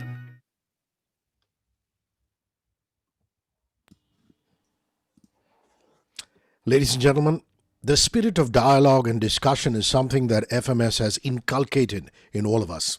And it is only logical to bolster that spirit this evening with a power panel put together by the FMS Forum. The panel for our Founders Day shall share their views on the topic, The World is Reset, What Lies Ahead. We're incredibly proud of our panelists.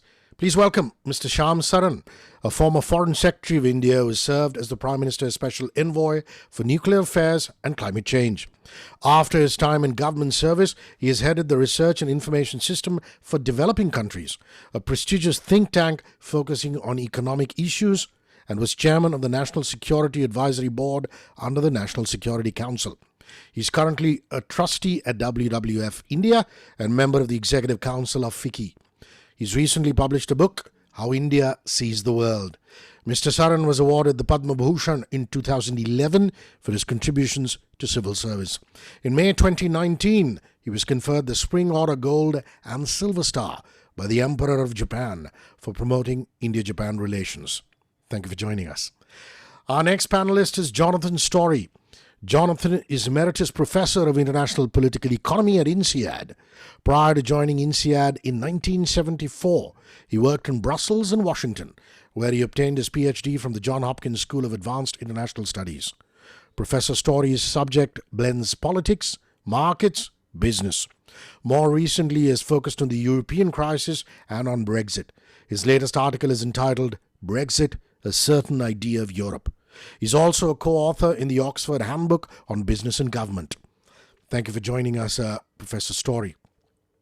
Our next panelist is Dr. Dipankar Gupta. Professor Dipankar Gupta has an MA in Sociology from DU and a PhD from JNU. He was a professor in the Center for the Study of Social Systems, JNU. He was also associated with the Delhi School of Economics as a professor in the Department of Sociology and was co-editor of Contributions to Indian Sociology. Dr. Gupta writes regularly for the Times of India, the Hindu, and occasionally in the Anand Bazar Patrika in Bangla. He served on the board of institutions like the RBI, the NABARD, the National Security Advisor Board, and the News Broadcasting Standards Authority. He's also been on the board of governors of Doon School. Dr. Gupta started and led KPMG's Business Ethics and Integrity Division at New Delhi. He's also authored and edited 21 books. Thank you for joining us. Please welcome Dr. Sangita Reddy, a global healthcare leader, Indian entrepreneur, and humanitarian. She is the Joint Managing Director of Apollo Hospitals Enterprise Limited, Asia's largest and most trusted healthcare group. Dr. Sangita Reddy is also the president of FICCI. She's been conferred with an honorary doctorate by Macquarie University of Australia and is the honorary consul of Brazil in Hyderabad, appointed by the government of India, and also an erstwhile member of the World Economic Forum. She is an accomplished, acclaimed speaker on global healthcare reforms and forums around the world, including the World Health Congress. As a member of the Rockefeller Working Group, she contributed to the development of the private sector's role in the global healthcare industry. Thank you, Dr. Reddy, for joining us. Our moderator is Mr. Parikshit Luthra. Parikshit Luthra is Associate Editor at CNBC TV 18. He is the host of the channel's weekly show on foreign policy called The Global Eye. Parikshit has interviewed several global business leaders and political leaders, including U.S. Secretary of Commerce Wilbur Ross, former U.S. Secretary of State John Kerry, former U.S. NSA John Bolton, and others. Mr. Luthra is a graduate of St. Stephen's College in Delhi University and thereafter completed his post-graduation in law from the Faculty of Law, the University of Delhi. He was selected for a U.S. State Department Fellowship in 2018 and a CNN International Fellowship in 2012. Ladies and gentlemen, as always, the best 3 questions will win 10,000 rupees each. A total of 30,000 rupees going out in this round of Mirchi Hot Questions. So make sure you pop the question in the box titled Q&A at the bottom of your screen. And at the end of the panel discussion, Parikshit shall bring them up with the panelists. Over now to our power panel on the theme, The World is Reset. What lies ahead? Thank you so much, Rishikesh, for that introduction. And I must say, I wish I was in the audience today because that whole concept of questions and those Mirchi hampers seems very inviting. So all our audience, and we believe there are at least 3,000 people tuning in from India and around the world, please listen to this panel very, very carefully and keep firing in your questions. We'll take them at the end of this discussion. Now, we've got a great panel with us, and we need to discuss what lies ahead. Clearly, we have seen a reset in the year 2020. Work from home, social distancing, wearing masks, lockdowns. These were the buzzwords, but there is still a lot of uncertainty about what's going to happen in 2021. Yes, we do have vaccines and everyone is talking about a vaccine-shaped recovery, but economic recovery, recovery of human beings, the human cost of this crisis is all going to take time. Without wasting any more time, I'm going to kick off this discussion, and I'd like to begin with you, Dr. Gupta. We saw a lot of changes in the year 2020. We saw lockdowns. You've written about them. We saw how vulnerable communities were really impacted by COVID-19. We saw that migrant workers crisis as well. What, according to you, and I'm going to begin this with each of the panelists, your thoughts, your key words to kick off this discussion. Dr. Gupta, what do you think is going to now permanently change as a result of the COVID-19 pandemic? Yeah, can you hear me now? You Yes. can? Good. Well, you see, there are 2 things that one should keep in mind. One is, in my view, what's going on is an attempt, by and large, to resuscitate the pre-coronial economy. And I think it's about time we thought about a post-coronial economy. Most of the writings and talks I've attended want to urge us to return to what used to be there earlier, a status quo ante of sorts. Whereas what we should really be thinking about is a status quo ante.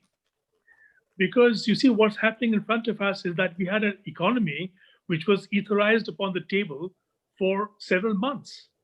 And at that time, we had the opportunity to think, where had we gone wrong? If there was any doubt on the subject, the migrants walking back home, mile after mile, thousands upon thousands, that should have led us to ask the question, why has this been the case? And I think, in my view, the most important thing is leadership, by the way, leadership and resetting, not recasting and going back, but resetting. And leadership, the most important thing is to think big, not to think small. And thinking small is all about, fiddling around with the exchange rate, giving more money into people's pockets, than things like that. But thinking big is, what is wrong with the economy that we have come to such a pass? In my view, we have to formalize our economy. Our economy is far too informal. And the reasons for that is because of the symbiotic relationship, I feel, between the Industrial Disputes Act and the MSME sector. The 2 feed off each other, and that has created an impasse which we have to break out of. And to break out of that is what reset is really all about, and that is where you need leadership. Remember, leadership is never a majority concept. Minorities change history.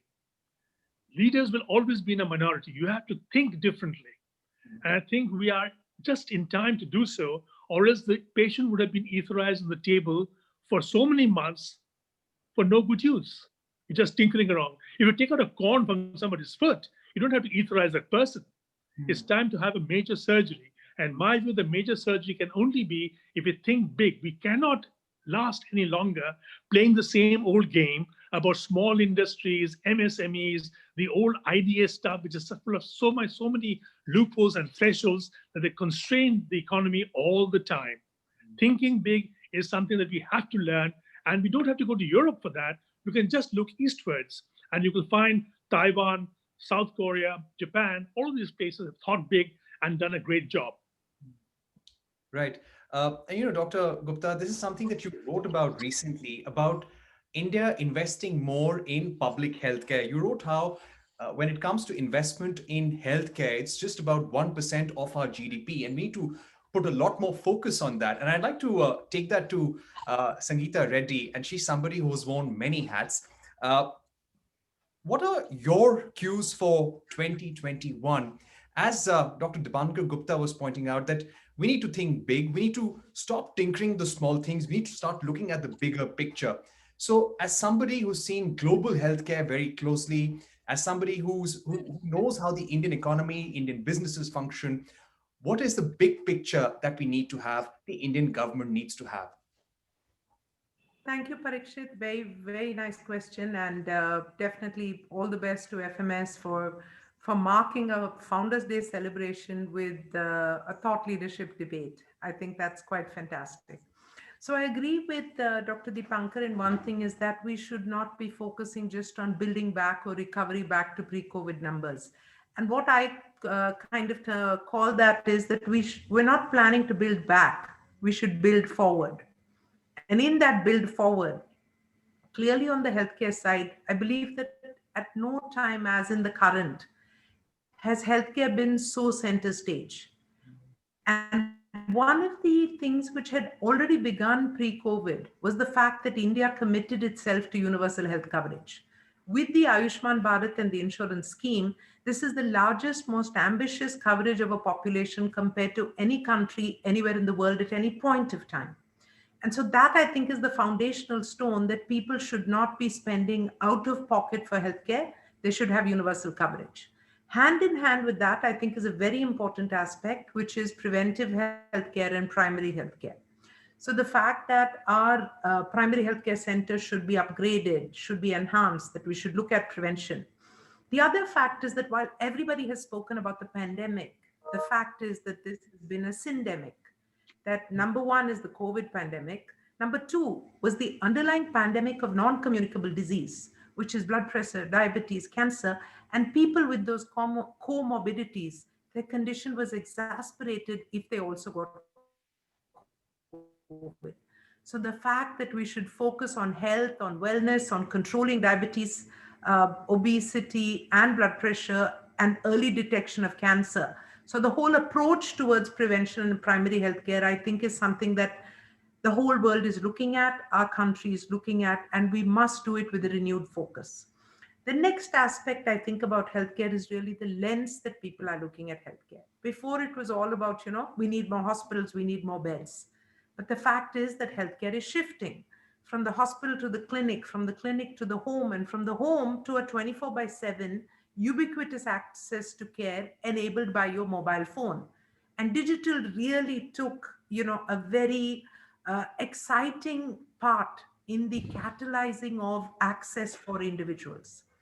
And what's beautiful about this is that potentially we can make this like an underlying tone of more inclusivity in society, because everybody can access healthcare using this concept of a lower cost access using telemedicine. The other aspect, I think, is this, this whole theme of inclusivity. I believe that the world, whether it was the migrant laborers or the fact that, people who needed to isolate, if 5 people live in one room with a single toilet, how do they self-isolate if one member gets COVID? So the fact that living conditions for such a large part of the world is inappropriate, and we need to think about basic standards of health and hygiene and living conditions. So this whole aspect of an inclusive society. The other one is, of course, a sustainable society. Throughout, I think by the 3rd or the 4th month, all of us or many people began to appreciate and enjoy the fact that the air was cleaner, They could breathe better. The birds came back. So the fact that we began to realize, and I think 2020 was about 50 years of Earth Day being declared, or the focus on Earth. So this fact that we cannot go back to deriding nature the way we have. So it's a more inclusive world, a digital world, a sustainable world, a world of universal health coverage. These are what we look forward to or build forward to, and we cannot ignore the economics of the situation. The fact is that in India, we need to allocate more of our budget. So whether it is 2 to 2.5% being government spending, and then more awareness, because health is also about society taking responsibility.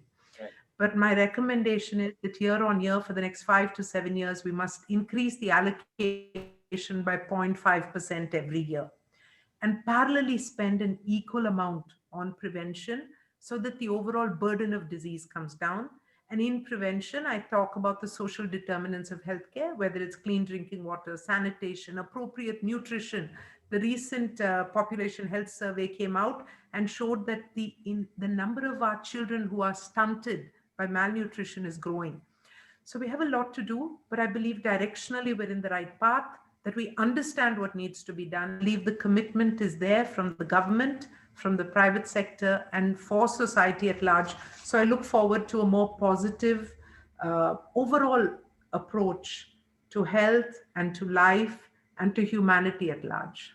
Right. And I agree with you, Ms. Reddy, because it's quite clear from what you're saying that when we look at the vaccines being authorized today, Dr. Harshvardhan just a little while back said that very soon India is going to be authorizing a set of vaccines that would help inoculate 30 crore people in India. But this is a short-term cure. We need to have a long-term plan to secure the health of our people and secure our economies in turn as well.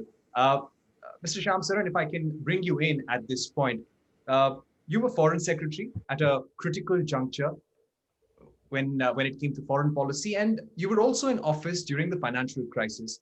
In an article in the Indian Express, you wrote recently that during that period, India was considered as a growing economy with huge potential, a country which could be the next China. After the financial crisis, we saw China recovering much faster. Even after this pandemic, China has recovered much faster than other economies when it comes to manufacturing, when it comes to supply chains as well.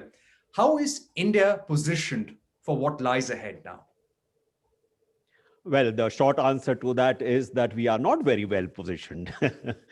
So I think if we are looking at what the geopolitical environment is going to be like in the post-pandemic period, given the manner in which China has organized itself, the manner in which it has come out of the pandemic much sooner than any other large economy, you just see the contrast between how China has handled it and how the United States has handled the pandemic. The contrast is glaring.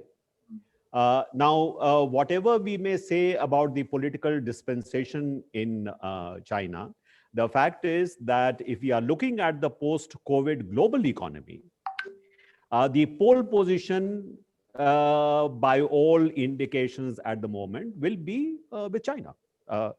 And even when people have been talking about how, global supply chains are getting altered, there is a reshoring of facilities and industry from China to other countries, and that, there will be a move to take industry and investment away from China, and maybe India could be one of the beneficiaries. I'm afraid that is not happening.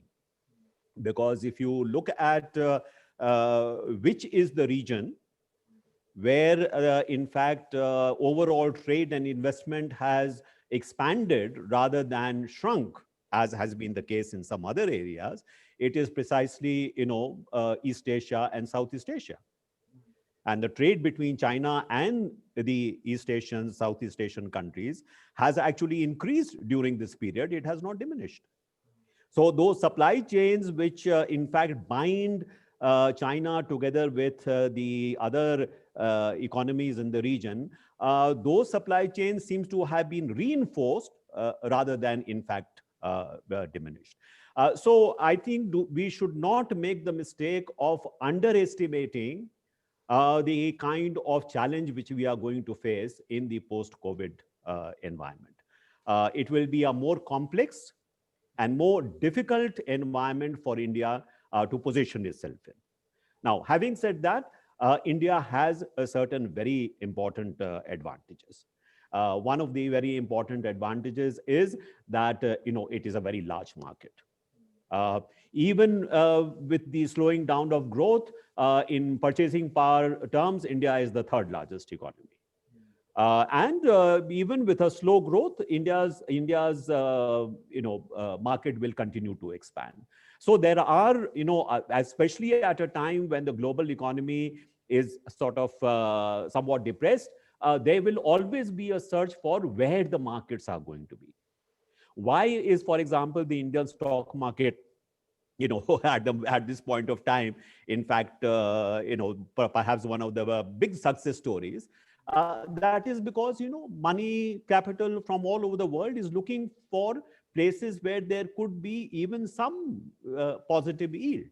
And I think India is perhaps one of the few countries which offers that. So that is something you can take advantage of.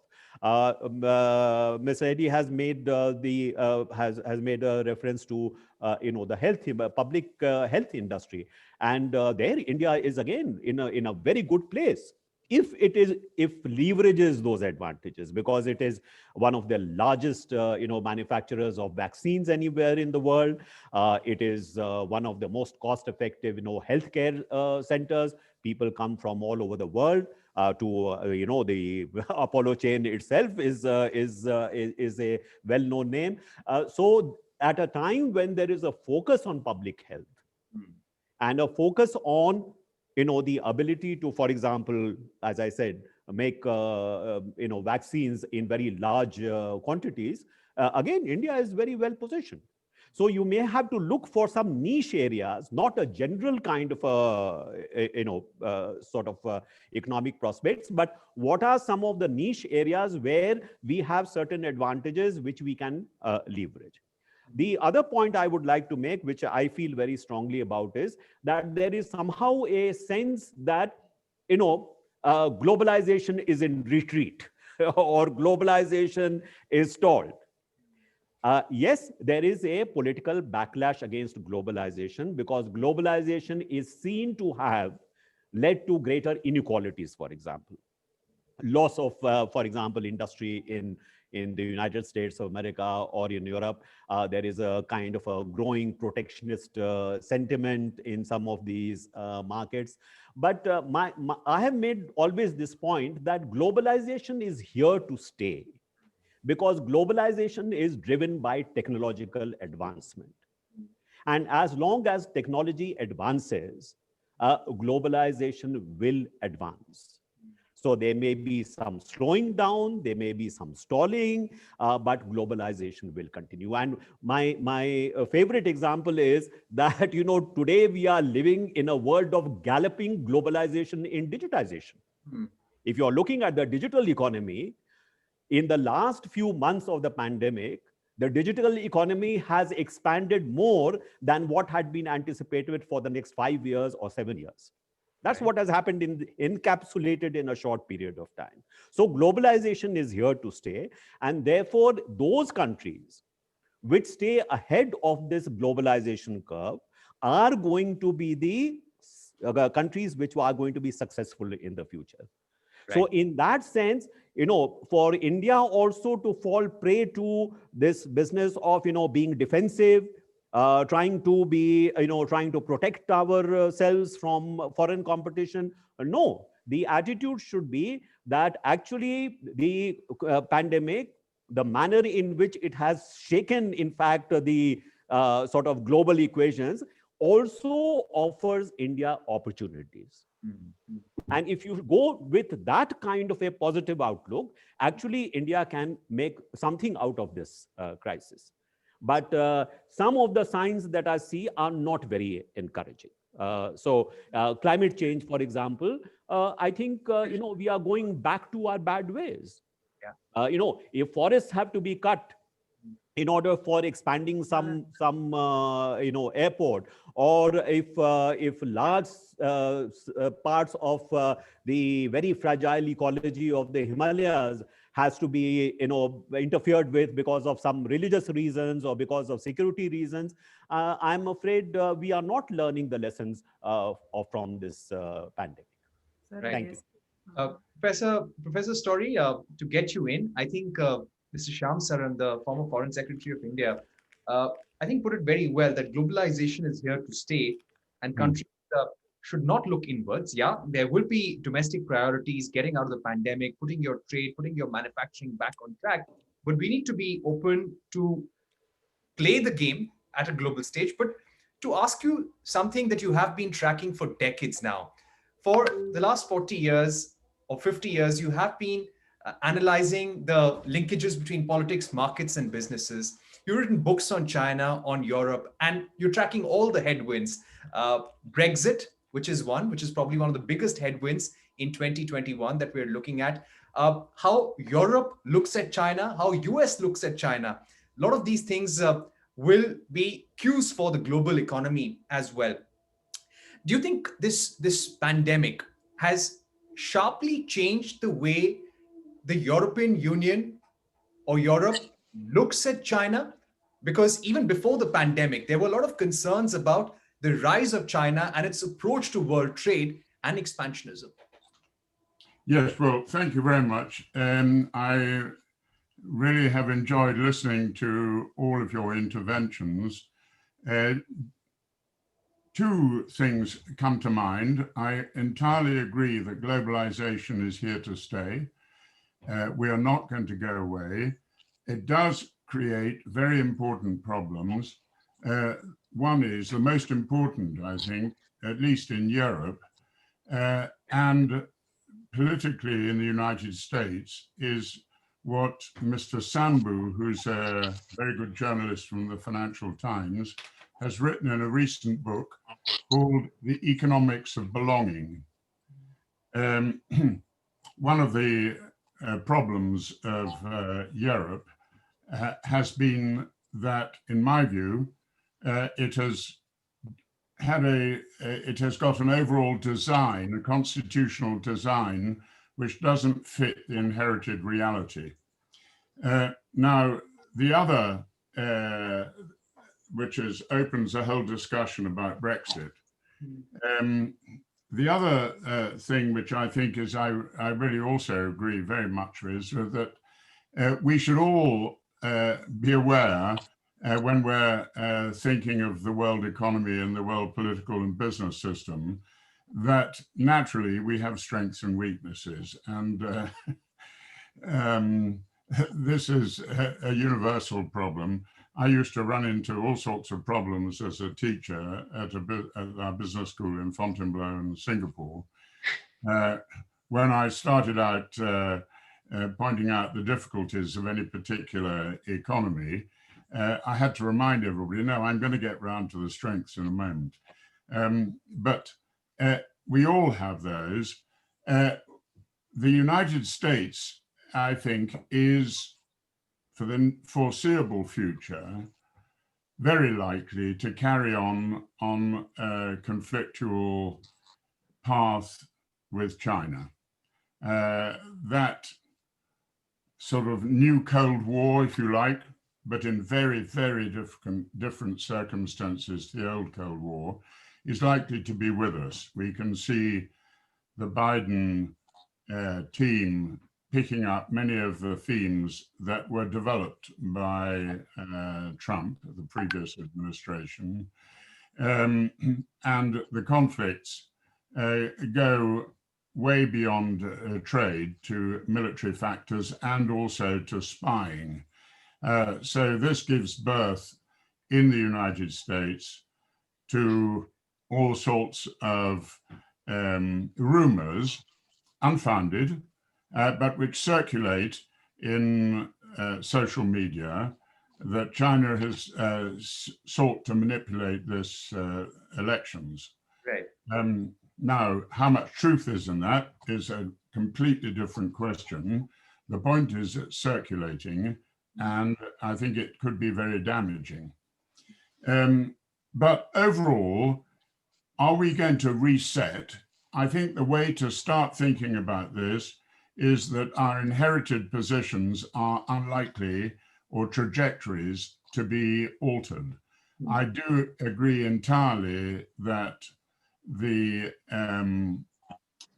Asia, South Asia, Southeast Asia, East Asia will continue to pull along increasingly the rest of the world. I mean, there's some fundamental factors which are contributing to that.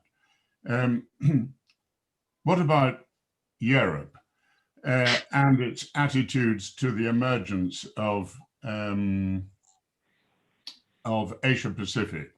I think if we think of governments and we think of businesses, there's a very varied picture across Europe.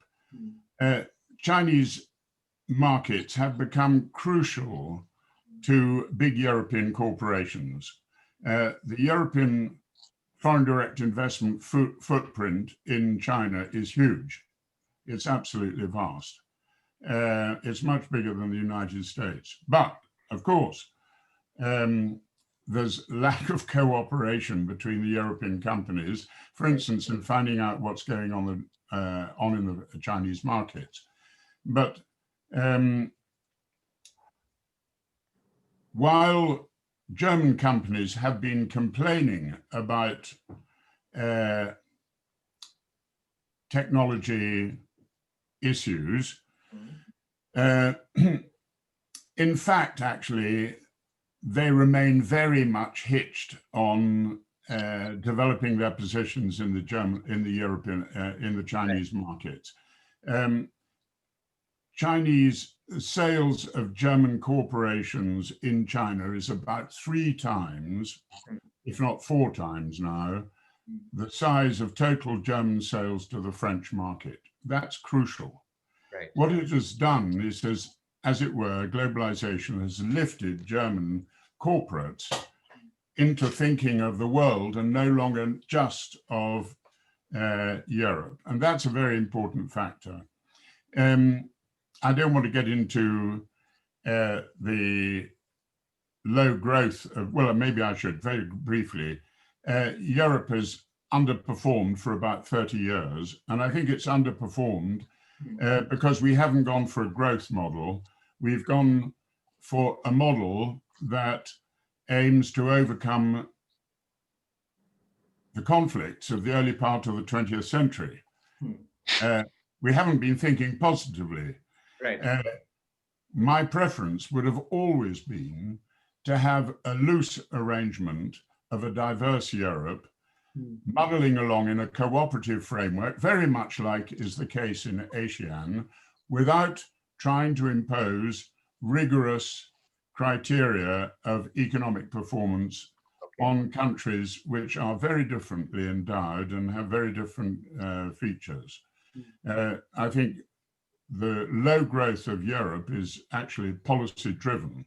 And that gets briefly to the UK. I'll end up on this. The UK voted out of Brexit for one fundamental reason, despite all the noise of the referendum and the subsequent 4 years, which is that the UK imagines itself as a parliamentary constitutional democracy. Right. The EU was never created as a parliamentary constitutional democracy. What has broken down in the UK is the representativity of government. It has been massively centralized, and that is the key problem, over-centralization. So Brexit is really an attempt to re-establish constitutional roots so that policy is much better guided by local concerns, which it should be in a constitutional democracy. Overall, do I see a reset? Yes, but I see an awful lot of continuities as well. Possibly what we're seeing right now due to COVID-19 is also a pause, and there would be a certain degree of continuity as well, Professor Story, as you're summing it up. But let me also go across to Ms. Sangita Reddy at this point. Ms. Reddy, we've seen countries like US, UK, Bahrain. I believe Israel has also begun inoculations. Canada has also begun its vaccine program. What does India need to do in order to make sure that its own inoculation program ensures economic recovery? 2020 was a year of lockdowns. Post-lockdown, there were disruption in supplies between different parts of the country. How do we ensure that our vaccine program kicks off continued economic recovery without disruptions? So Parikshit, I think clearly the pace of recovery of the country is definitely dependent on the comprehensiveness of our vaccine rollout. The fact is that, we must commend Indian manufacturers and Indian scientists that we do have solutions just around the corner. And I believe we will very soon start our vaccination program. The government has clearly been working overtime to plan prioritization listing, the logistics and supply chain around it, the partnering, the vials and all the back-end supply chain required to bring out this production, including syringes. And I think India will be able to do a very credible rollout of the vaccine. I want to add just one thing because, it is economic recovery that everybody is seeking. I believe that India is well positioned with its overall comprehensive plan in terms of economic recovery.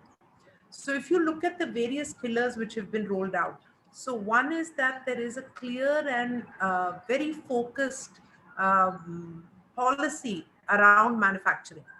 And we need to, and this is also manufacturing at scale. While the MSME has been supported, the focus is now on large manufacturing. And why large manufacturing is important is that to be globally competitive, you need a certain amount of scale and quality.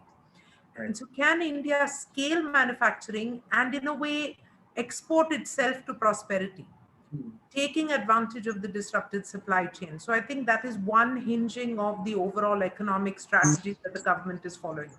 The second one is very clearly to look at what they've called champion sectors. So whether it's medical value travel, enhancement of services, a very smart and comprehensive policy around digital so that you enhance digital and thereby ensure that economies of the future and the knowledge economies grow, while at the same time the productivity index enhances.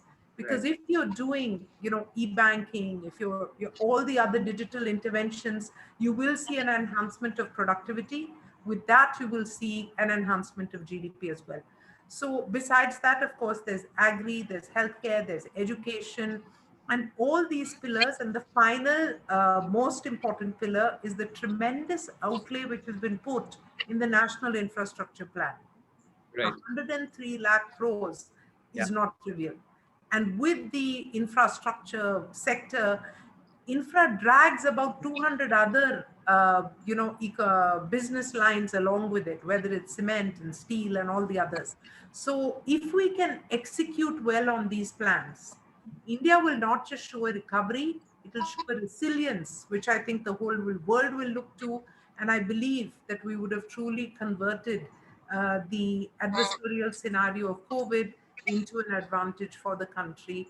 I also believe that a country like India and the current focus we have will be inclusive. There is an adequate focus on taking the all sections of the population, the missing middle, which is a very important one, gender diversity, which we're continuing to push. And I'm very passionate about that one as well. So I'm very positive about the methodology. It's for us to stay positive, to ensure execution, to continue dialogues like these, keep focusing on new ideas, but just keep on relentless execution is critical. Right. And Ms. Reddy, I'll request you to continue being with us. We're getting some great audience questions. Audiences have been firing questions at all our panelists. We take them up very shortly. We have just about 15 to 20 minutes. Before we go to the questions from our panelists, Mr. Shyam Saran, I'd just like to squeeze in one point with you. And if you can briefly sum this up for us, while we look at global challenges due to COVID-19,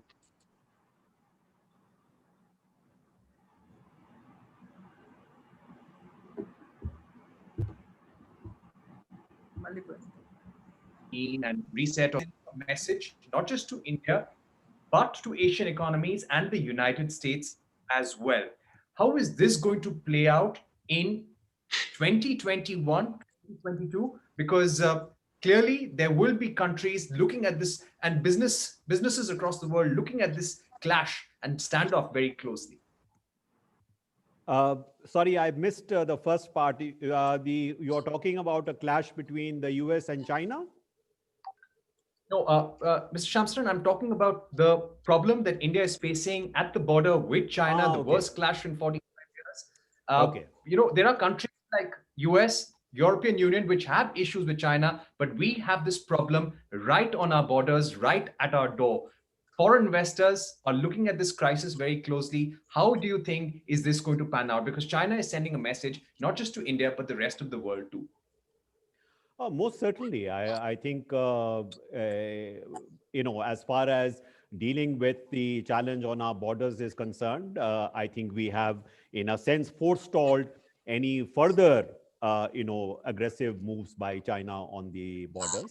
I think it is more difficult to foresee whether we are able to reverse some of the territorial, you know, gains that China may have made. But I think it has been clear that India is ready to do what is necessary in order to, you know, confront an aggressive China. So that's fairly clear. What I think is going to be an issue is that going forward, are we looking at partnerships which can help us deal with the Chinese challenge? I believe that certainly having strong partnerships, for example, with respect to the Indo-Pacific strategy, a much stronger relationship with, say, Europe, stronger relationship with the United States of America. We have been talking about how the Quad has been crystallizing and becoming a more coherent kind of an entity. All these are part and parcel of that response. But at the end of the day, India will have to deal with the Chinese challenge, particularly at its border, with its own capabilities. To think that somebody else is going to come and fight your battles, that's not going to happen. That's right. So that is why it is extremely important that we should make any kind of aggressive move by China as costly and as risky as possible for the other side. And for that, there is no escape from building up some of the asymmetrical capabilities that we should, you know, in terms of, you know, whether it is our air power, whether it is our, you know, the missile, you know, systems that we have. We need to be able to have that capability. So the question for us is, going forward, the post-COVID environment, is there some way in which we can leverage that environment in order to strengthen our domestic capabilities?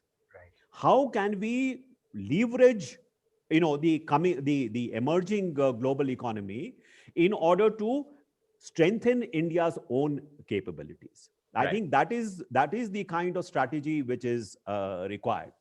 And I think lastly, I would like to say, very good point made about, you know, inclusivity.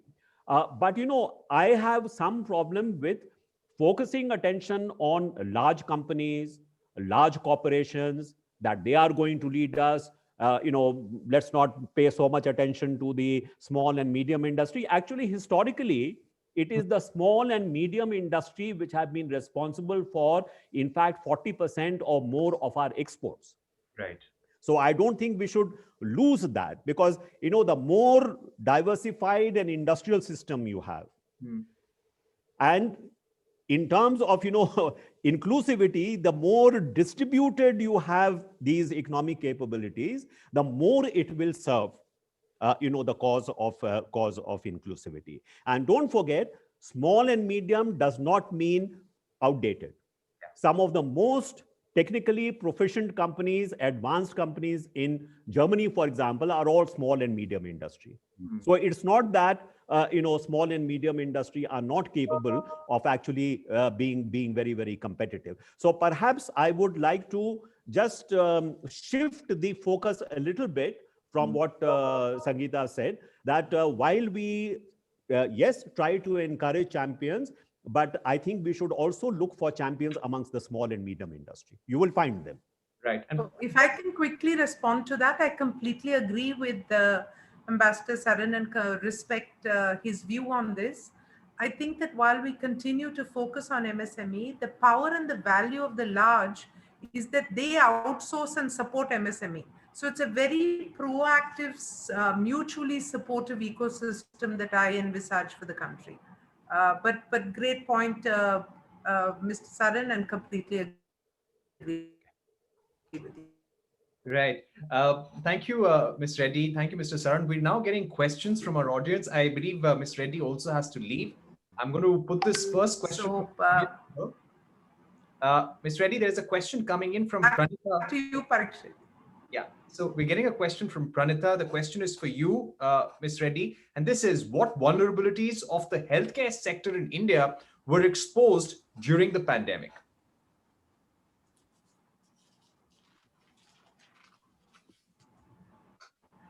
Sorry, I didn't get your question. Sorry. Yeah. Ms. Reddy, I'm asking you, this is a question coming from our audience, from Pranita. What vulnerabilities of the healthcare sector in India were exposed during the pandemic?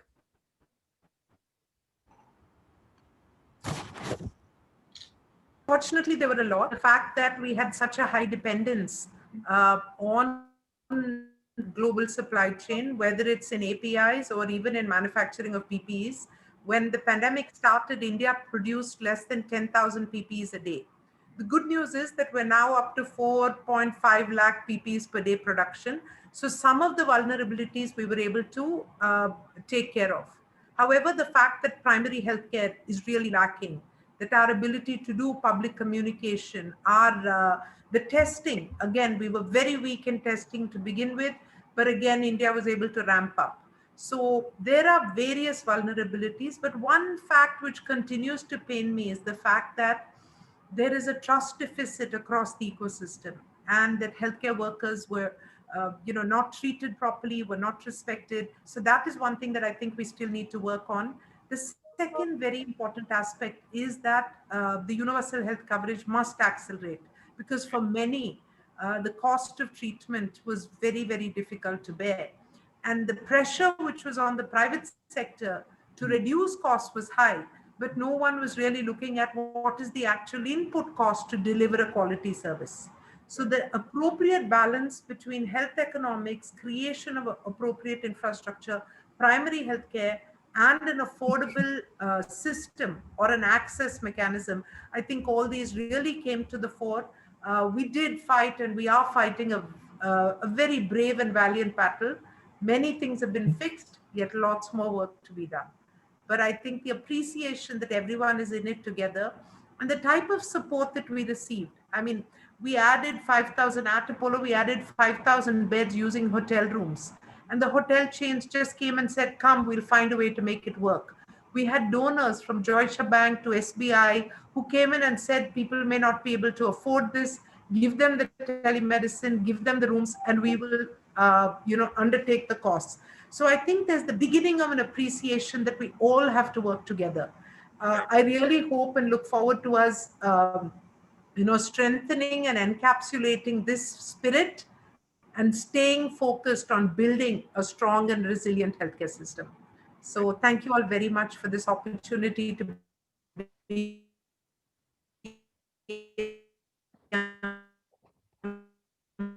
amongst you. Thank you so much. I have great respect for my fellow panelists, and I'm Thank you so much, Ms. Reddy, for joining us over here on this discussion. And like you said, everyone has a job to do during this pandemic, and that's what the Fed chair also said, that we all need to work in order to make sure our economy gets back on track. But Mr. Gupta, if I can come to you, thank you so much for waiting patiently. Sorry to keep you waiting there, but we're getting a question for you from Nikita, who's in the audience. She's asking, as we all know how COVID-19 has fueled the digital economy, she would want to know your views on whether the digital economy acts as a leveler or has exacerbated income inequalities. Dr. Gupta. Well, there's a very clear answer to that, because there's so many reports now on how it has actually exacerbated the differences between the rich and the poor. And it's been very rather tragic for students in particular, poor students in villages, because they have no access to the internet. And as you know, there have been some other very horrendous stories about children committing suicide, I think, because they didn't have the right kind of gadget to do the kind of work that their colleagues were doing elsewhere. So yes, of course, inequality plays itself out in many ways. And no matter which way you look, the outcome is not at all a salubrious one. So I think that while all of these things have a certain advantage built into them, the basic point remains: as long as you have tremendous inequality, as long as you have informal economy, as long as the MSME is actually propped up by staggering, so to say, large industries, we will not be able to overcome the kind of problems that we faced for so many years, and we'll only go back and we will not reset. Right. Thank you, Dr. You Gupta. see, when the early economy came halted, it left very deep tire marks, shall we say. Do you want to go back on the same tread, or do you want to do something different? And I think when you want to do something different is where the challenge lies. And most of us seem to be playing around with the old ideas. Right. Thank you so much, Dr. Gupta, for summing up that question so beautifully. We're also getting a question now from Rashmi Chopra. And Professor Story, this is for you. And Rashmi is in our audience, and she's asking you, what according to you will be the economical and other impacts of Brexit on UK and Europe and rest of the world? Oh. The non-answer to that is, it depends. It depends entirely what the UK will make of the opportunity.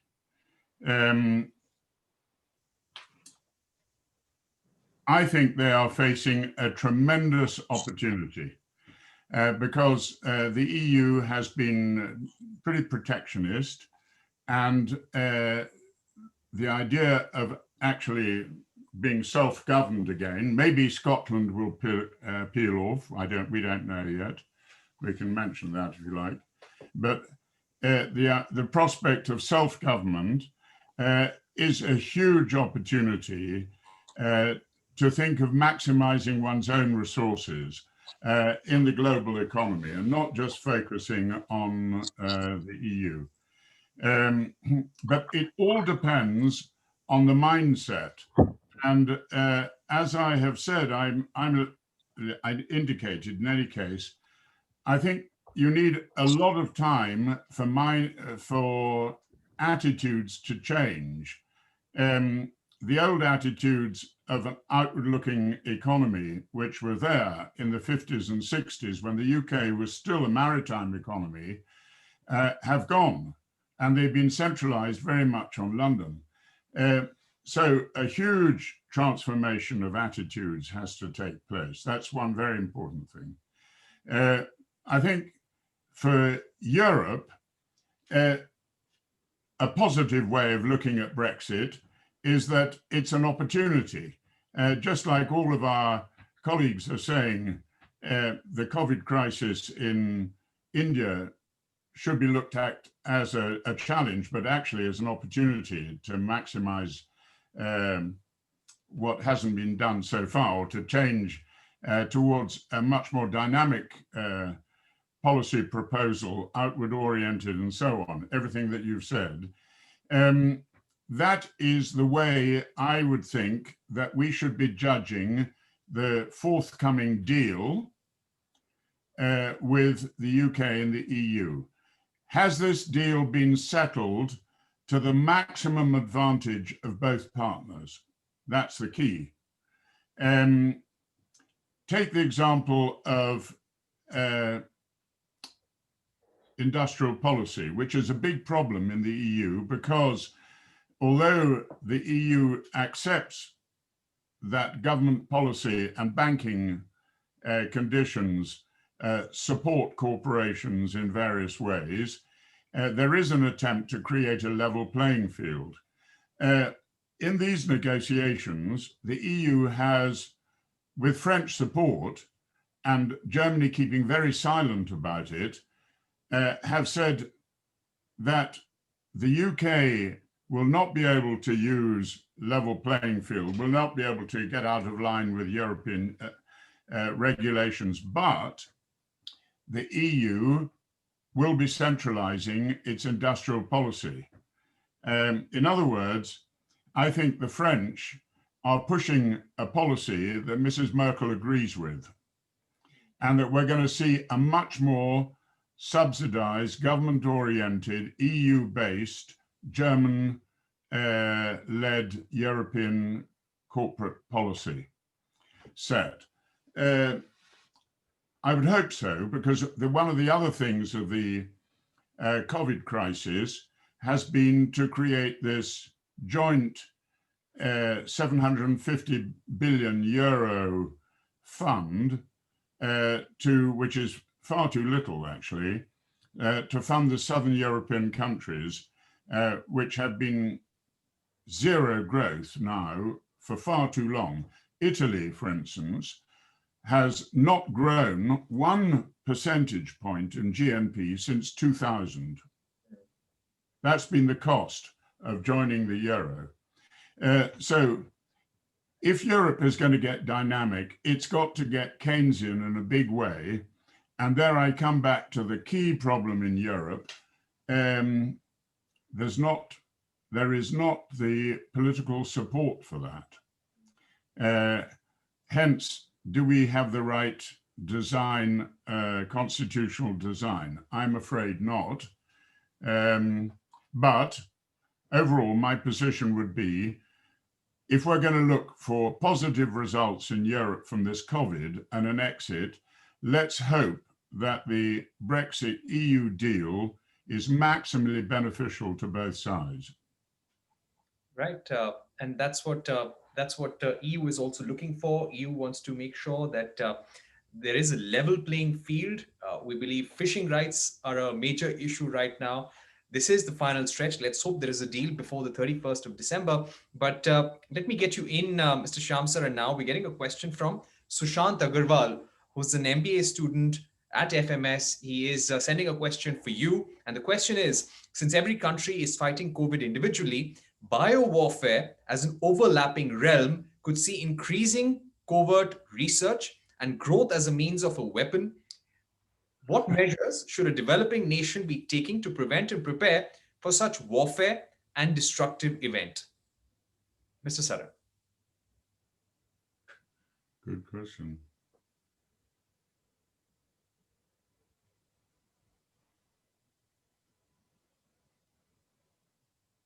Can you just repeat that? I think I lost the connection. Yeah. So, Mr. Saran, question coming in for you. I lost the connection in between. So, can you just, Sure, sir. Yeah. So, question coming in for you. Go ahead. From an MBA student, Sushant Agarwal. Can you repeat the question? Yes, sir. I'm doing that. A question coming in from the audience, Sushant Agarwal. I'm now going to say the question. Are you hearing me, sir? Yes, I can. Okay, so the question is, since every country is fighting COVID individually, biowarfare as an overlapping realm could see increasing covert research and growth as a means of a weapon. What measures should a developing nation be taking to prevent and prepare for such warfare and destructive events?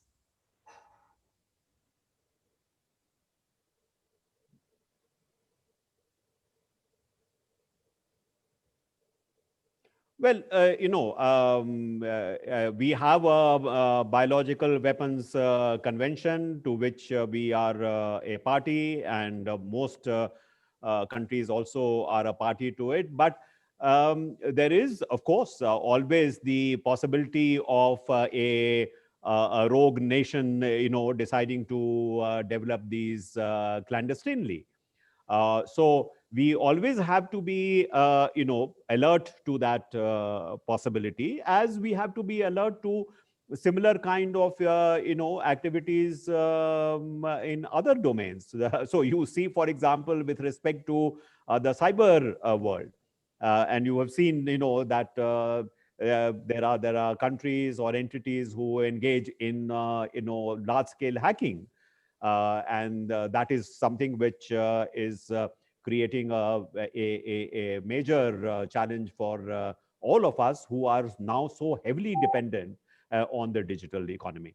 So there are no, I'm afraid there are no easy answers to this, because what is happening is that precisely at a time when most of the challenges that we are confronted with are global cross-cutting challenges, challenges to which there are no national, solutions, sometimes not even a regional solution.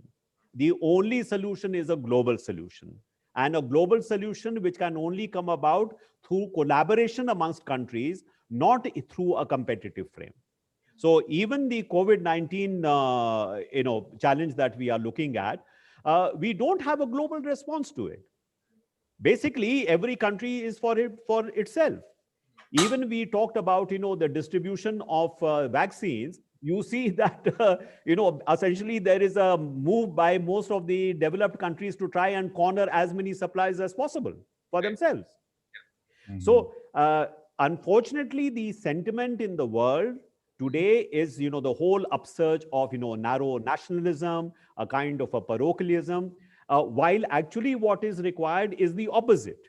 Right. You need a degree of internationalism. You need for countries to work together. So whether it is the possibility of bio-warfare, or whether it is cyber warfare, or even nuclear warfare, all these are challenges which are global in character. And unless we are able to design collaborative responses, I am afraid we are going to be in a very, very threatening world. Thank you. Right.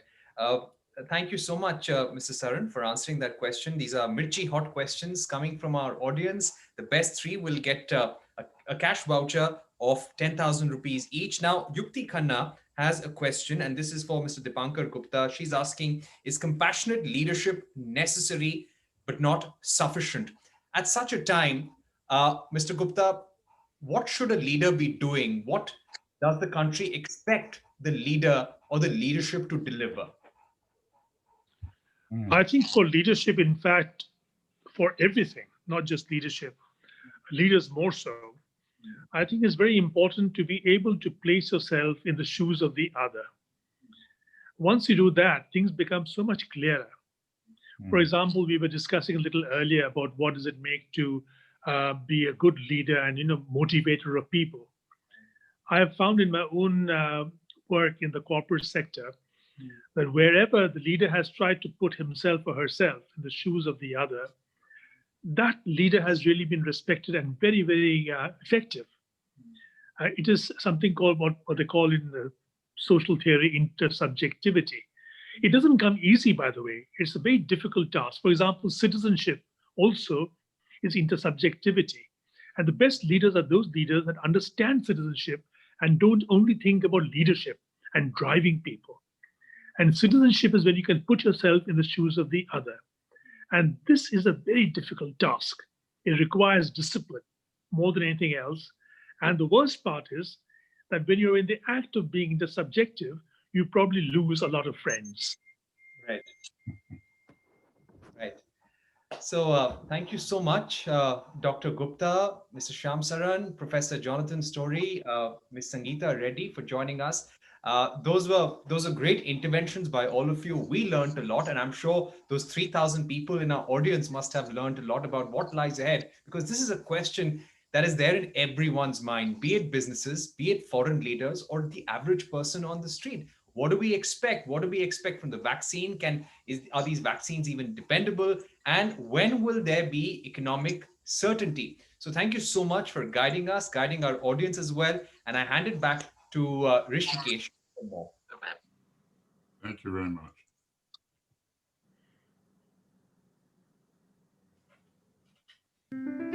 Star health के आंखों का मैं भी हूँ तारा बना, चाहत उनकी ऐसी है मैं उनका अपना बना। स्टार हेल्थ के आंखों का मैं भी हूँ तारा बना, चाहत उनकी ऐसी है मैं उनका अपना बना।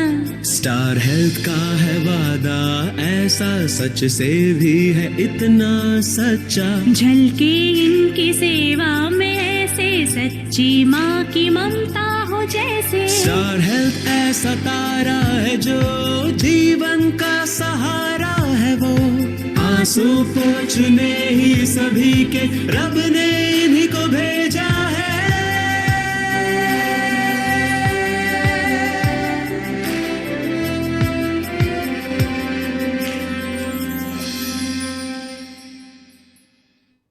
Welcome back. What a stimulating panel. The kind of views and fair discussion and dialogue that has been a hallmark of our years at FMS and will continue to be for generations to come. We shall announce the winners of the Mirchi Hot Questions for that panel shortly. The FMS Forum jury is still deciding. Ladies and gentlemen, on a lighter note, the importance of an MBA cannot be negated in this day and age, right? Especially the kind of tutelage that the FMS gives all of us, for which we are so thankful. In any case, any management student will tell you it's a well-known fact that any degree without a business major is just a degree. Now, let me give you an anecdote. It so happened during the last economic crisis, in a house in England lived a senior citizen with his 3 children. Now, the 3 children had studied to be different things. One was an engineering graduate without a management degree. He was jobless. One was a law graduate without a management degree. He was also jobless, poor fellow. The third was a bachelor in economics without a business degree. Unfortunately, he was also bereft of a job. The fourth was a thief. No basic degree, nowhere close to an MBA or business major, and he was obviously looked down very badly by society, looked upon very poorly. One day a neighbor walked up to the old man and asked him, "Fine, sir, your children don't have an MBA degree, but they are a qualified engineer, lawyer, and economics major, respectively. Why do you keep your son who's a thief in your house? Shouldn't you throw him out? He's bringing shame to your family." The old man turned around to the neighbor and without batting an eyelid said, "Sir, I can't throw him out. The third one, the thief, he's the only fellow who is making money in the family and supporting us. The rest of the guys without an MBA are all jobless, I tell you." On that note, ladies and gentlemen, it's time to talk about THINC. As part of the Founders' Day celebrations 2020, the FMS Forum was delighted to launch an online case study competition for B schools across the country. The theme, a very important subject of global debate: data is the new oil, free versus freedom. There were prizes to be won: winner purse 50,000 rupees, first runners-up purse 40,000 rupees, and second runners-up an amount of 25,000 rupees. We were really overwhelmed with the response. The selected teams presented their perspective on the topic to an esteemed jury consisting of Professor Amit Bardhan from FMS, Mr. Shinoj Koshi, L&L Partners, and Mr. Sankalp Bhattacharya, partner at PricewaterhouseCoopers. Thank you, Professor Bardhan, Mr. Koshi, Mr. Bhattacharya, for your involvement. We really appreciate it. Ladies and gentlemen, here's a video that leads us through the jury and the final selection.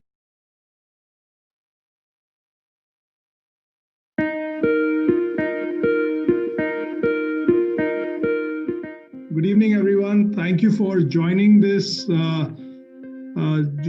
session. My name is Manish Ferwani. I'm of the class of 06 from FMS Delhi and also the secretary of the FMS Forum.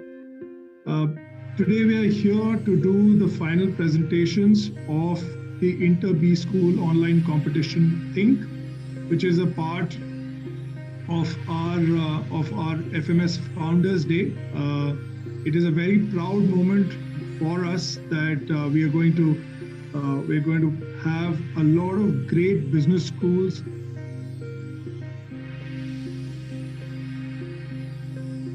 We shortlisted 5+1 as backup of the business schools that participated. This is our jury. This is the crux of our argument. We say that the same technology and data used for that technology can erode one person's privacy while accruing benefits to the other person and actually enhancing their privacy. We also argue that privacy means different things to different people, that any two people, would value different types of privacy goods. But at the same time, if things grow out of our hands and we don't understand how it's growing, we'll definitely see the wrong side of it, like fake news. Industrially, just like oil created wealthiest companies, data continues to do the same.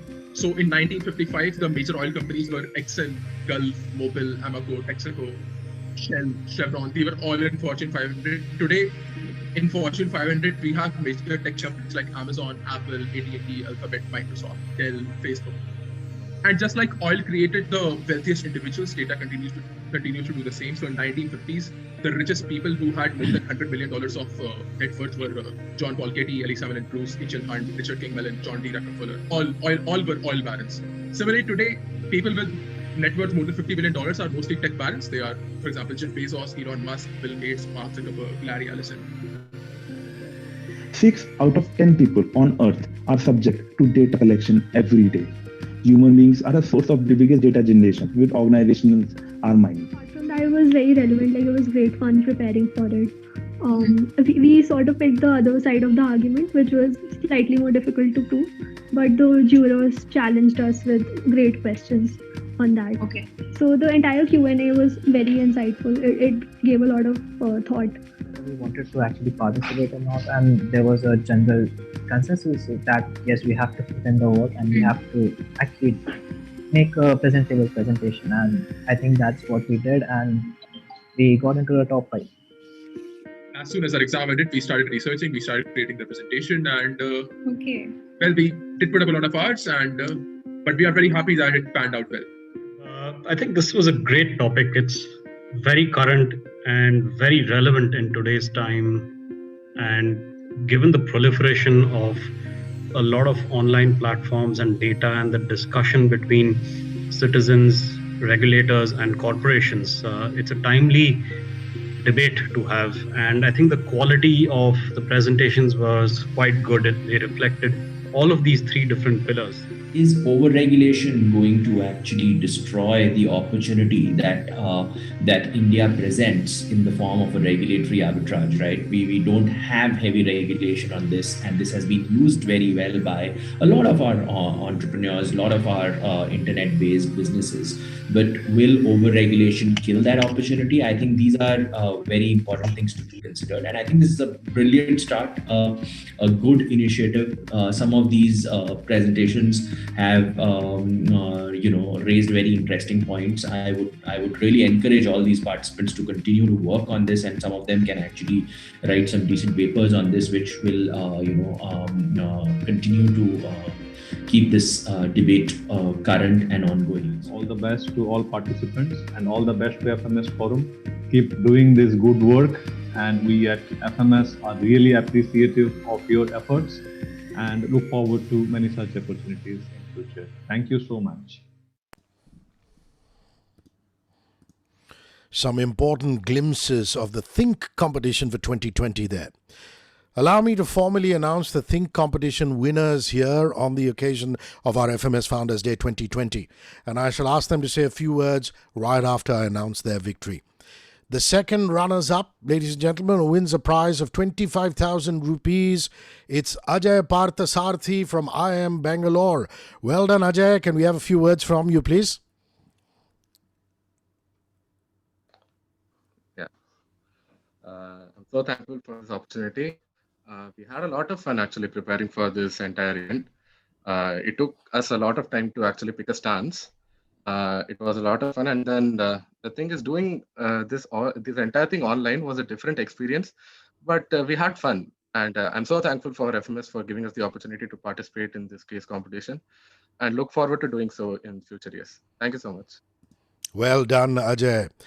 Winning a purse of 40,000 rupees in the THINC competition is our first runners-up, Sonap Garg, representing Indian Institute of Management, Calcutta.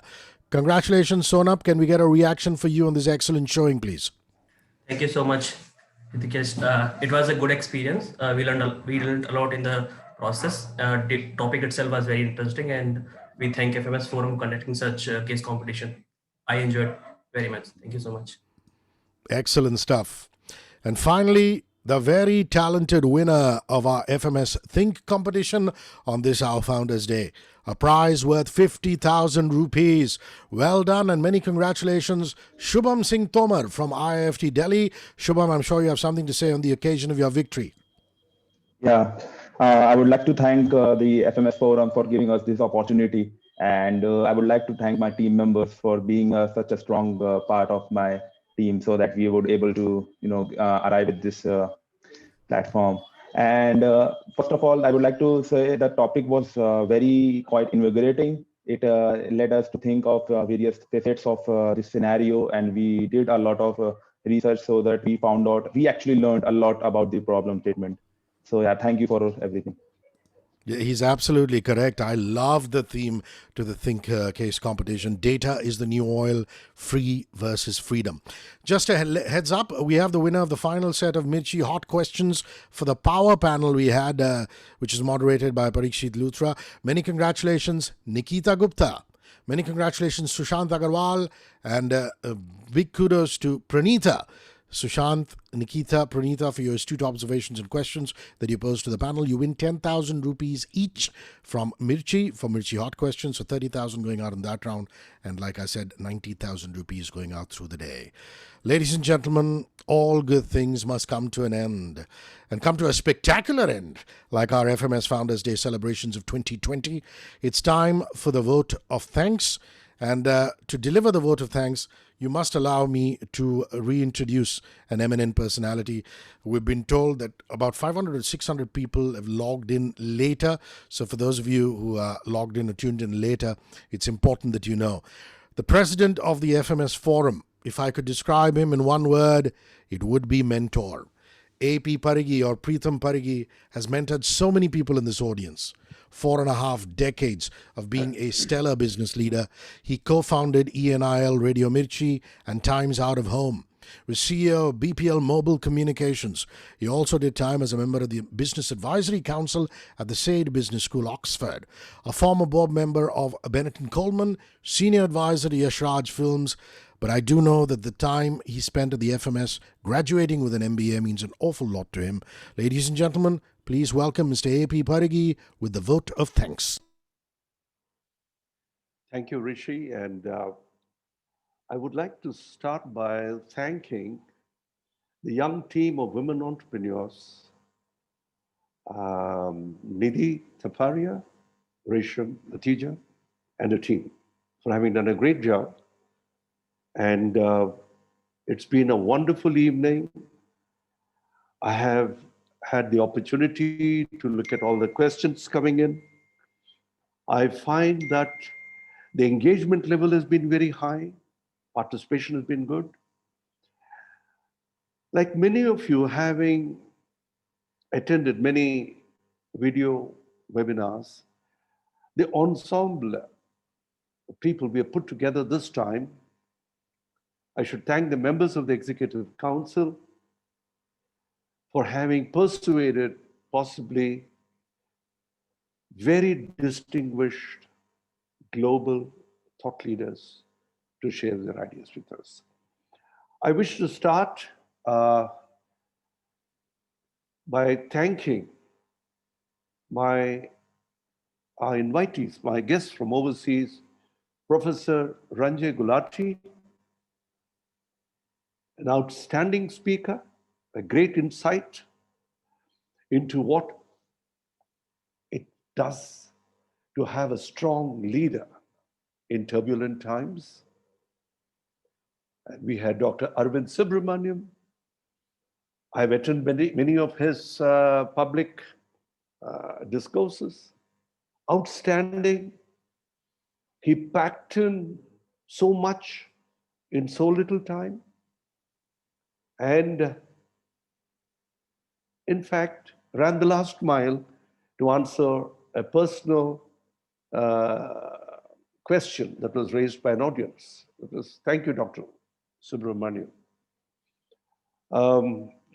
Shyam, Saran, Ms. Sangita, Reddy, Dr. Dipankar, Gupta, and yes, the famous Jonathan Story, who I know personally engages with governments across many European states.